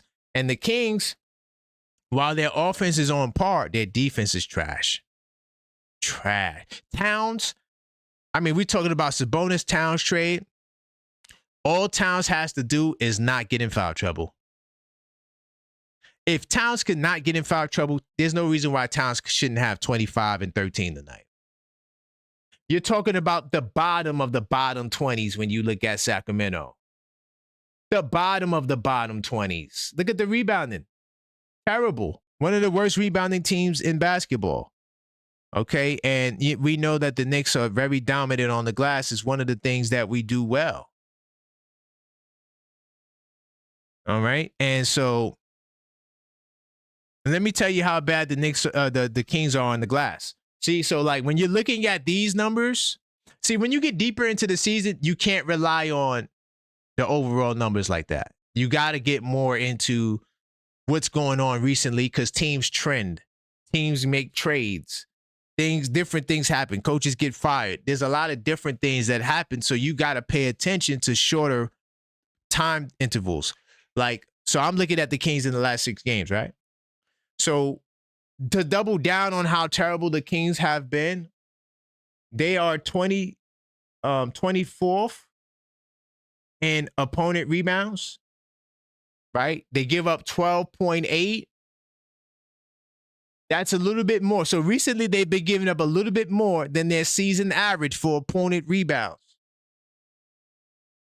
Okay? Right? Now, the Knicks average that.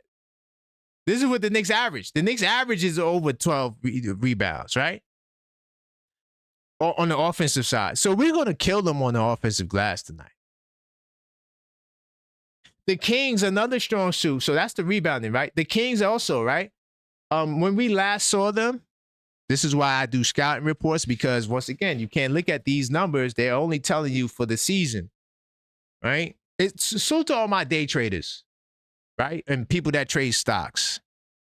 What do you notice when you look at the stock charts? You have different charts, right? You got the 1 year, right? You got the 1 month, you got the 1 day, then you got the hourly and the minutes if you actively day trading, right? So this is like an hour, a year long or a 6 month type of chart. But when you get into your own scouting report and you keep track of the numbers in real time, you get a better gauge as to what's going on.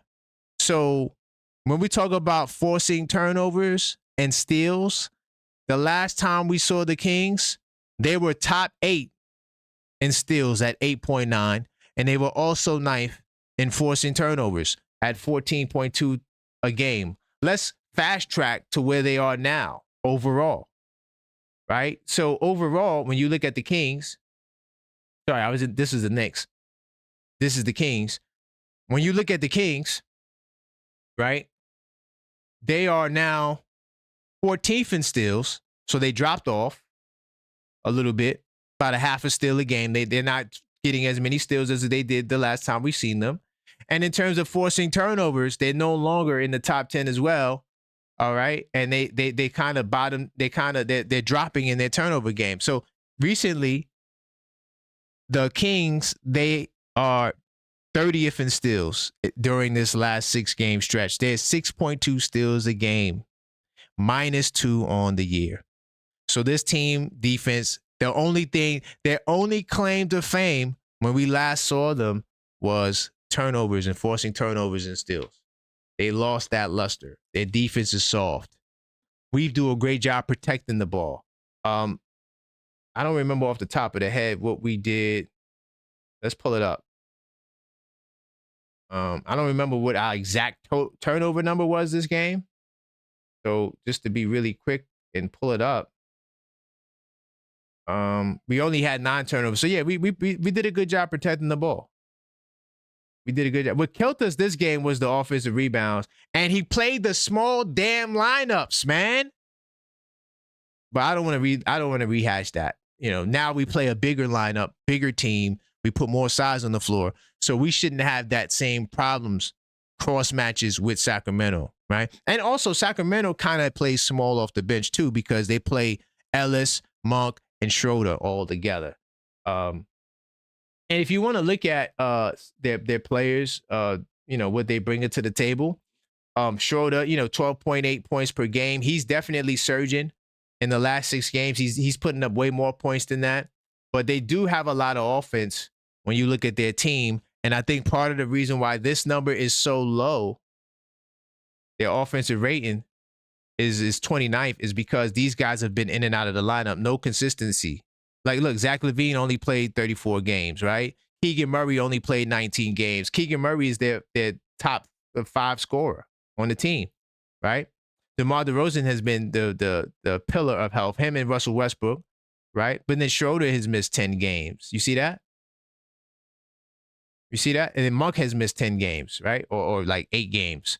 So guys in and out of the lineup, they hadn't had a chance to see all of these guys play together. I think when you put all of these guys together, I think that it definitely will look a lot more smoother. And then also Precious Achiuwa is somebody who you also have to add to the fold, because he's been putting up some solid numbers. His numbers have gone up more than what his averages is, because now he's starting for the Kings.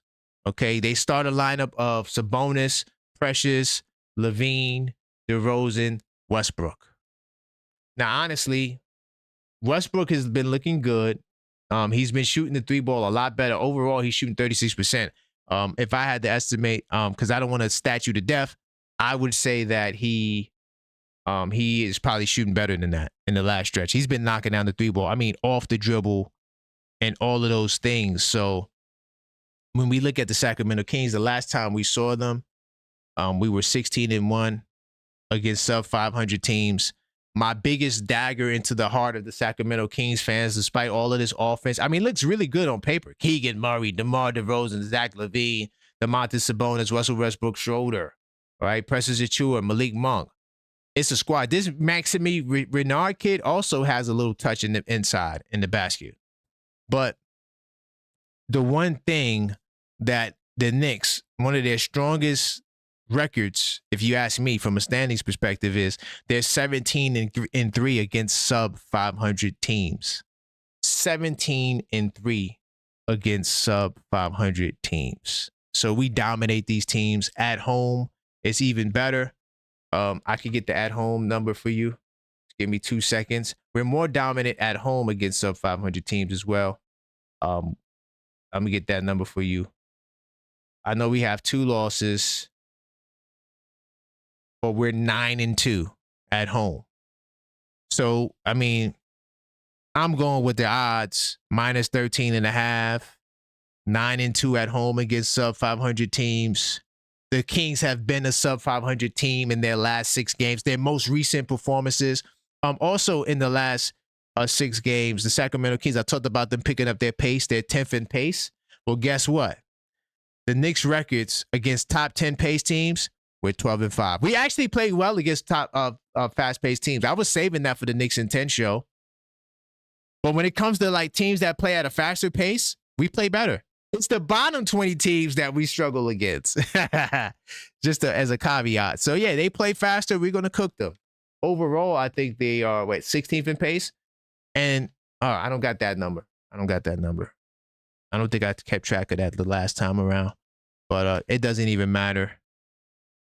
Yeah, I didn't keep track of their pace last time. So they're playing faster, which is helping their offense, but their defense is miserable. And of course, in the revenge tour games, this is my concern. This is realistically my only 2 concerns about tonight. No, 3 concerns. 3 concerns. Because I am the objective fan. 1,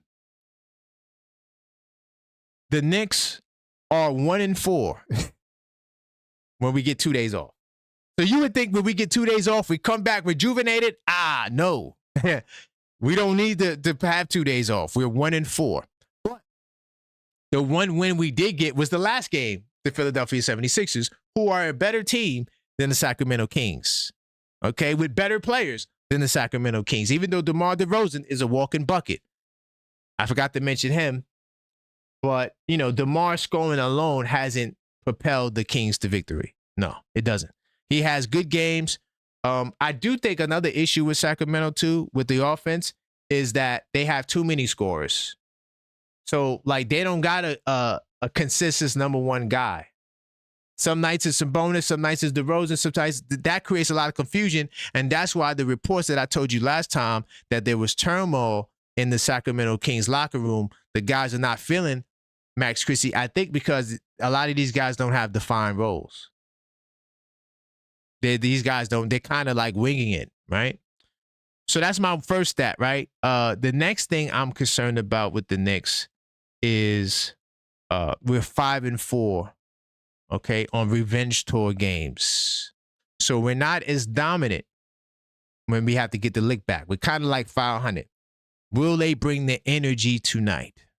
They have to bring the energy tonight. And then another thing, too, our offense hasn't been the greatest. We can't afford to have a bad offensive night against this team, okay? Because let me tell you something, and this is what I want to show you. Their defense is so bad, right? And I'm going to keep reiterating that. 3 out of their last 4 games, they've given up at least 68 points in the first half. At least 68 points in the first half. Against the Cleveland Cavaliers, they gave up, I'm not sure if you guys want to do math, but I'll tell you the number. They gave up, against the Detroit Pistons, they gave up 77 points. Or 78 points, rather. 78 points to the Detroit Pistons in the first half. Cade Cunningham killed them. No answer. And we know they got no answer for Jalen Brunson. Right? So that's what Detroit did. Against the Cleveland Cavaliers, who actually, this game, I don't know how I did that. How did I do that? Wow, that's wild. Hold on. Let me get the window back. So, against the Cleveland Cavaliers, which was a good game, went to the wire. The Cleveland Cavaliers scored 68 points in the first half. Cooked them. The barbecue chicken, no answer. Now, the Kings did, for themselves, also scored 71 points in the first half. So this is why the Knicks offense has to be on their A game. Because Sacramento can run it up. And when they bring in Malik Monk and Schroeder, oh man, they getting buckets. It's like the Wild Wild West out there. You get a bucket. You see how the Knicks is like, no, you take the shot. No, you take the shot. They're like, no, I get the bucket. No, I get the bucket. That's the difference. So even though they're getting torched, teams is putting up big numbers against them, they are also putting up big numbers. And then against the Miami Heat, who's a team that I think we showed separation from Miami. But Miami Heat has 71 points in the first half. See that? But the Kings put up 64 themselves. So we got to make sure that we are on our A game against Sacramento. And we have to come out strong and develop a strong lead, because I'm going to give you the stat on that as well. Anytime we enter the halftime point with the lead, we are 21-7. All right. And we know that we've been a top 5 second quarter scoring team all year. So we got to put our foot on their necks early. They cannot come back in games. They're not a good rebounding team. All right. And so these are the reasons why I think we are going to dog walk. Okay. Demolish. Smack. Okay. Embarrass. I think we're going to do all those things to the Sacramento Kings. All right. 646-995-8389. Call up. Let me know what you think. I anticipate a big time blowout. There's a lot more, but I'm gonna cut it there. Let me see if I could get this brother on the line. But yeah, this is the time to call in. If you want to take calls, we will take some more. All right, big time salute to the chat. Yo. Hey, how's it going, Juan? Man, talk to me, brother. Yo, man. How you feeling, man? Where we going? There's a lot. I talked about the Kings game. Yeah, I mean, this is a complete morning show. We talked about Towns, trades, Giannis. Where you want to go? Oh, we lost him. Let's see if we get him back. I know he's in Carolina, so sometimes his reception be a little janky. Where you want to go, brother? Can you hear me? Can you hear me? Hello? Yes, I'm here. Where you want to go? Oh, I'm the hot topic right now, the Giannis stuff. Let's go. I think whatever it is, and Portland being the fact that Milwaukee wants those picks and Portland wants McCall this bad. I mean, I think this is the greatest time as any to make it happen. Like, I don't know. I feel like if you don't do it now, like, when is it gonna happen, if ever? Facts. You know facts. what I mean? Yeah. So, and if there's any Knicks fans who like too attached to one player, like, oh, we don't give up Wingstop. I mean, the way I look at it is like Giannis makes up more than those two guys alone.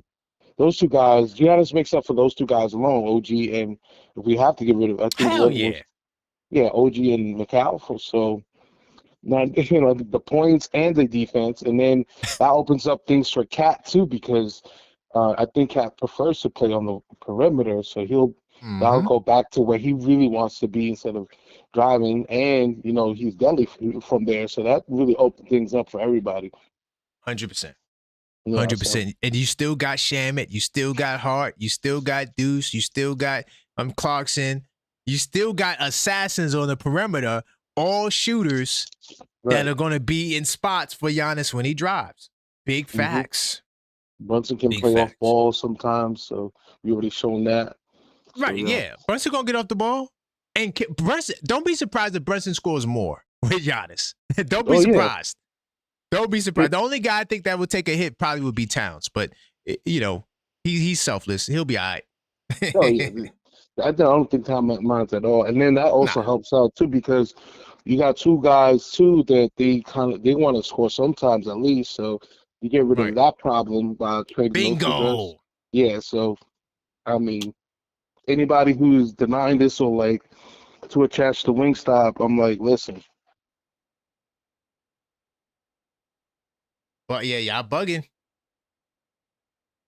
I'm with you. Are you still there, Juan? You might have lost them. 646-995-8389. Oh, accidentally hit mute. Hit mute. Got it. Go ahead. Yeah, let's get your final thought out. Go ahead. No, and I think we're gonna blow up Sacramento. Yeah, we got to get them out of here. Yeah, but biggest thing is this has gotta happen. Come on, bro, Rose. Like I put so much faith in this guy. Like I'm like, bro, don't disappoint me now. You know what I'm saying? Let's go. I appreciate you, Juan, man. I appreciate your call. I'll be back tonight. If you're up late for this Kings game. All right, big time salute. Keep the calls coming. 646-995-8389. By the way, if you can't call up, feel free to send in the super chat, and I'll respond to your message 100%. You can also send in the Cash App if you prefer that. Do got another call. Let's see if this brother's ready to get on the line. 646-995-8389. Call up, voice your opinion. Curious to hear where your thoughts lie. Hello, caller. State your name. Where you calling from? Hey, what's going on, man? It's Gush, man, from New Jersey. Okay, Gush from Jersey. Let's go. Where we going? Yo, man, I wanted to talk about a few things, but briefly, quick. Okay, yeah, real quick. Let's go. Karl Anthony Towns, man, this dude is super inconsistent. I think we should trade him, but unfortunately, because of the cap, we have a lot of things going on, Yeah. So I would say that you get rid of him. You get rid of if you have to get rid of Landry Shamet, Mikal Bridges, or Miles McBride, is gonna hurt because they're good from the perimeter. They're 3-point shooters, But unfortunately, they're all playing the same role, and all of them are consistently inconsistent. So it's like it's not a problem if we pick up someone, a veteran guard. Unfortunately, another veteran guard, we might need one when we have a Tyler Kolek. But at the same time, that vet guard is going to replace, because look at Russell Westbrook. If we would have took him early, we would have been good, man. He's the best rebounding guard in his words, So we could have had a vet guard, But at the same time, not no Alvarado who's gonna come over here and start fouling. Same problem as Cat. That's why we gotta get rid of him. We can't have these fouls. We need tall guys, Jalen Brunson's what, 6'4"? Everyone else is like 6'6". No, Jalen Brunson's 6'2". No, 6'2". Come on, man. We have short guys. It's no good, We throw a big guy in here, a vet. It's totally fine as long as we can recompensate with a Giannis or, what? I'll even take a Sabonis. I'll even take a Kessler Walker. I'll even take one. You know why? Because it helps the cap and they do the same style as him without the turnovers. As long as we have the big guys so that we can use that cap and get more big guys. It's not about the big show. We messed up in the past with Carmelo Anthony. We took the big guy for the star. We got rid of Gallinari, Tyson. We got rid of all the big guys, but at the same time we got rid of other star players, and we had 3 weeks with Jeremy Lin. That's not good enough. We had 3 games with Tyler Kolek. That's not good enough. We need Jalen Brunson to have the second guy, because every single Michael Jordan has his little side friend, like a Pippen, or Kobe had his little Shaq, or everyone always has their friend. This is basketball. You can't do it by yourself. Giannis just showed that. And that's why he's trying to come to New York and do it over here. But now we're going to have to depend on Leon Rose. I'm sorry for contradicting myself because I said I was going to be fast. But there's so damn much going on. And it's real simple if we just go ahead and just get Giannis. And once the problems start in the office, we deal with them. Before they start. Bingo, man. You know, once listen, they Gus, nip it in I the appreciate bud. you. I appreciate you, Gut. I got your number locked in. So next time you call, I know exactly who you are. Great points. I'm going to respond to one thing you said. But outside of that, man, I do appreciate you, brother. Next time, I'm going to be faster. No doubt. Yeah, no doubt. No doubt. You good. Peace. Big time salute to the first time calls. I love the first time calls, man. Call up. You know, the time is now. This is the wake up call, man. Even though it's the midday call now. We might have to change it to the midday call. But, you know, big time salute to the callers. One thing I'm going to say, I'm glad he didn't go in the opposite. I thought he was going to go in a direction for the Melo trade where he was trying to say, oh, yeah, we shouldn't do the Giannis trade. But, you know, he says, no, we should do the Giannis trade. But he's concerned about what we give up for Giannis. But, yeah, to all the people that's saying that, oh, yeah, the Melo trade, you know, we gave up all of these guys. Just listen to the names you're saying. Like, it just sounds crazy to me. Like, yeah, we had to give up Timothy Moskov, Danilo Gallinari. By the way, salute to Wilson Chandler. I met him. He's a good guy. I don't want to take a double Wilson Chandler. And then Raymond Felton, who we wound up getting back. So, like, come on, dog. Like, that's not the end of the world, bro. Like, if we would have kept those 4 guys, we was not doing what we did with Melo. So we had to do the Melo trade. I'm sorry. You know, I know that's not what he was trying to say with Giannis because he didn't link it to Giannis. I'm just saying that I don't think the Knicks gave up too much for Melo. I think we had to do what we had to do. The difference between Melo and Giannis is that Melo is not a Finals MVP. Melo is not first teamer. He's not an MVP. He's not a defensive player of the year. He's just not on Giannis's level. So I'm giving up Wingstop. Sorry. Wingstop gotta go. Both of them. Bye-bye.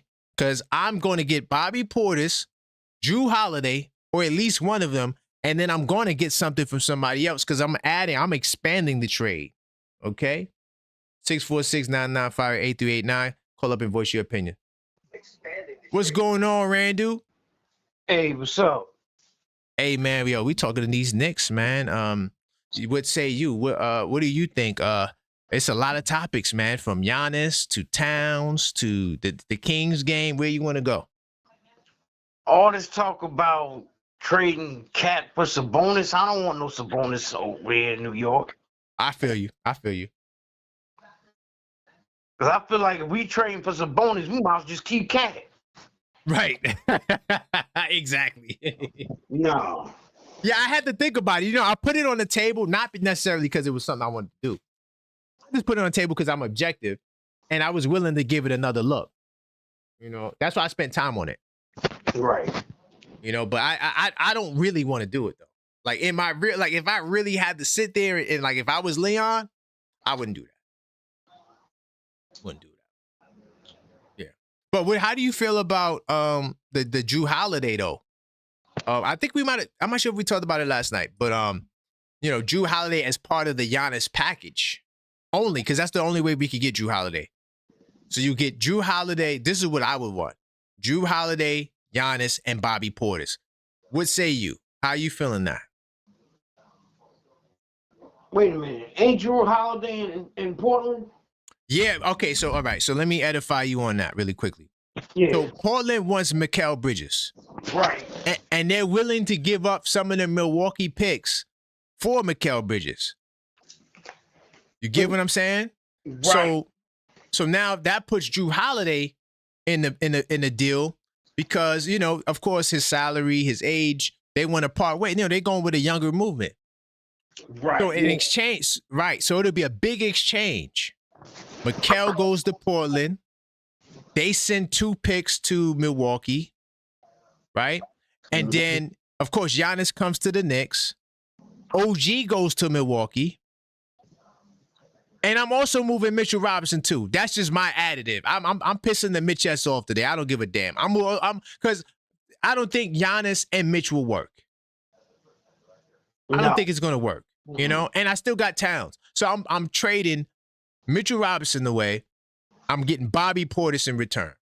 That's my package.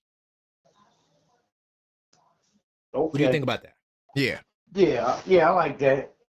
Okay. Just trying to make sure I'm not off base, man. I know you guys, you hold me down. Size also. Huh? I like the Holiday size. Exactly. And you put him with Brunson. He's the perfect complement with Brunson. Mm-hmm. And then Josh Hart at the 3. Now we talking. Man. But Randall, I'll let you get any final words out if you had anything else you want to add. No, that's it for now. Big time salute, Randall. You already know I'm here twice a day. I see you tonight if you can make it. All right. I'll see you later. Big time salute. 646-995-8389. Call up. This is the Knicks wake-up call, even though it should be called the midday call. But for me, it's a wake-up call because I am a vampire. On most days. Let's see, my man. I gave my man Gino back up in here. 646-995-8389. This is the wake-up call. Hopefully I get him. Your call has been forwarded. All right, let's see if he calls back. But yeah, that's what we're working with right now. Jrue Holiday and Giannis to New York to win a championship. You got 2 years to get it done. This year, but next year. Next year is what it really would be. Because now you got the summer to prepare and you can go into the second apron. That's why you have to do the trade now. See, that's the detail that people are missing. The Knicks do not care about saving money. Of course, everyone wants to save money if you could, but I will go into the second apron if I believe I can contend for a championship. See, this is the question why Mitchell Robinson is not signed. Because they do not believe that Mitchell Robinson guarantees them a championship in the next 2 years. It's simple. That's why the deal is not signed. But you get Jrue Holiday, Bobby Portis, Giannis, that guarantees you a championship. See the difference? You got to get the deal done now. You can't wait till the summer. You can't wait for LA to figure something out.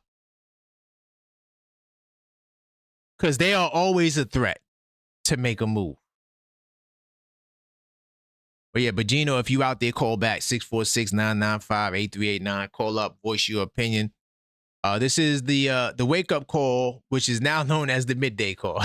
All right. But yeah, I mean, that is the package, y'all. And by the way, if you can't call up, like I said, I understand. It's the midday. You at work. You got me on the radio.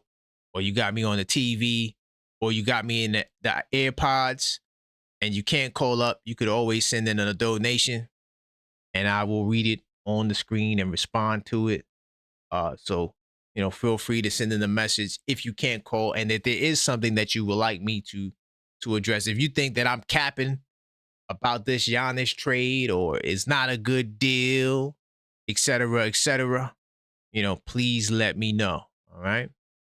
And continue to smash that like button. I wonder where we are on the like count. Hold on, let me see if I can see it from here.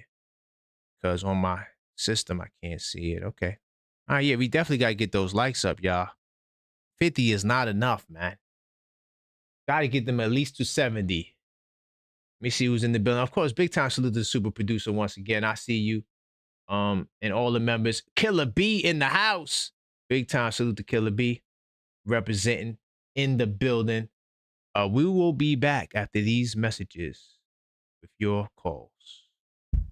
Most basketball fans watch games and talk loud, but they're not really seeing anything. They're reacting. They're repeating what they heard. They're not analyzing. They're not breaking it down. You want to be different? 82 Nights. Over 200 pages where you document what you actually see. Break down rotations, track patterns, game to game, highlight the players making moves. When you put it on paper, you start seeing what actual fans miss. Your predictions improve, your insights get sharper, your basketball understanding jumps. You stop sounding like everyone else and you start speaking from knowledge. That's what this channel is about. That's what 82 Nights is about. Link in chat, elevate your game now. Big time salute to Maxine for another lovely message. The 82 Nights, the official basketball intelligence system. You can get it on the linktree /TheObjectiveFan. But listen, man, we will be back tonight right after these Sacramento Kings when the Knicks smacked them by 20. I told you, I'm going to tell you why. I broke it down. I appreciate all of you guys for rocking with me. And until next time, as always, let's go Knicks.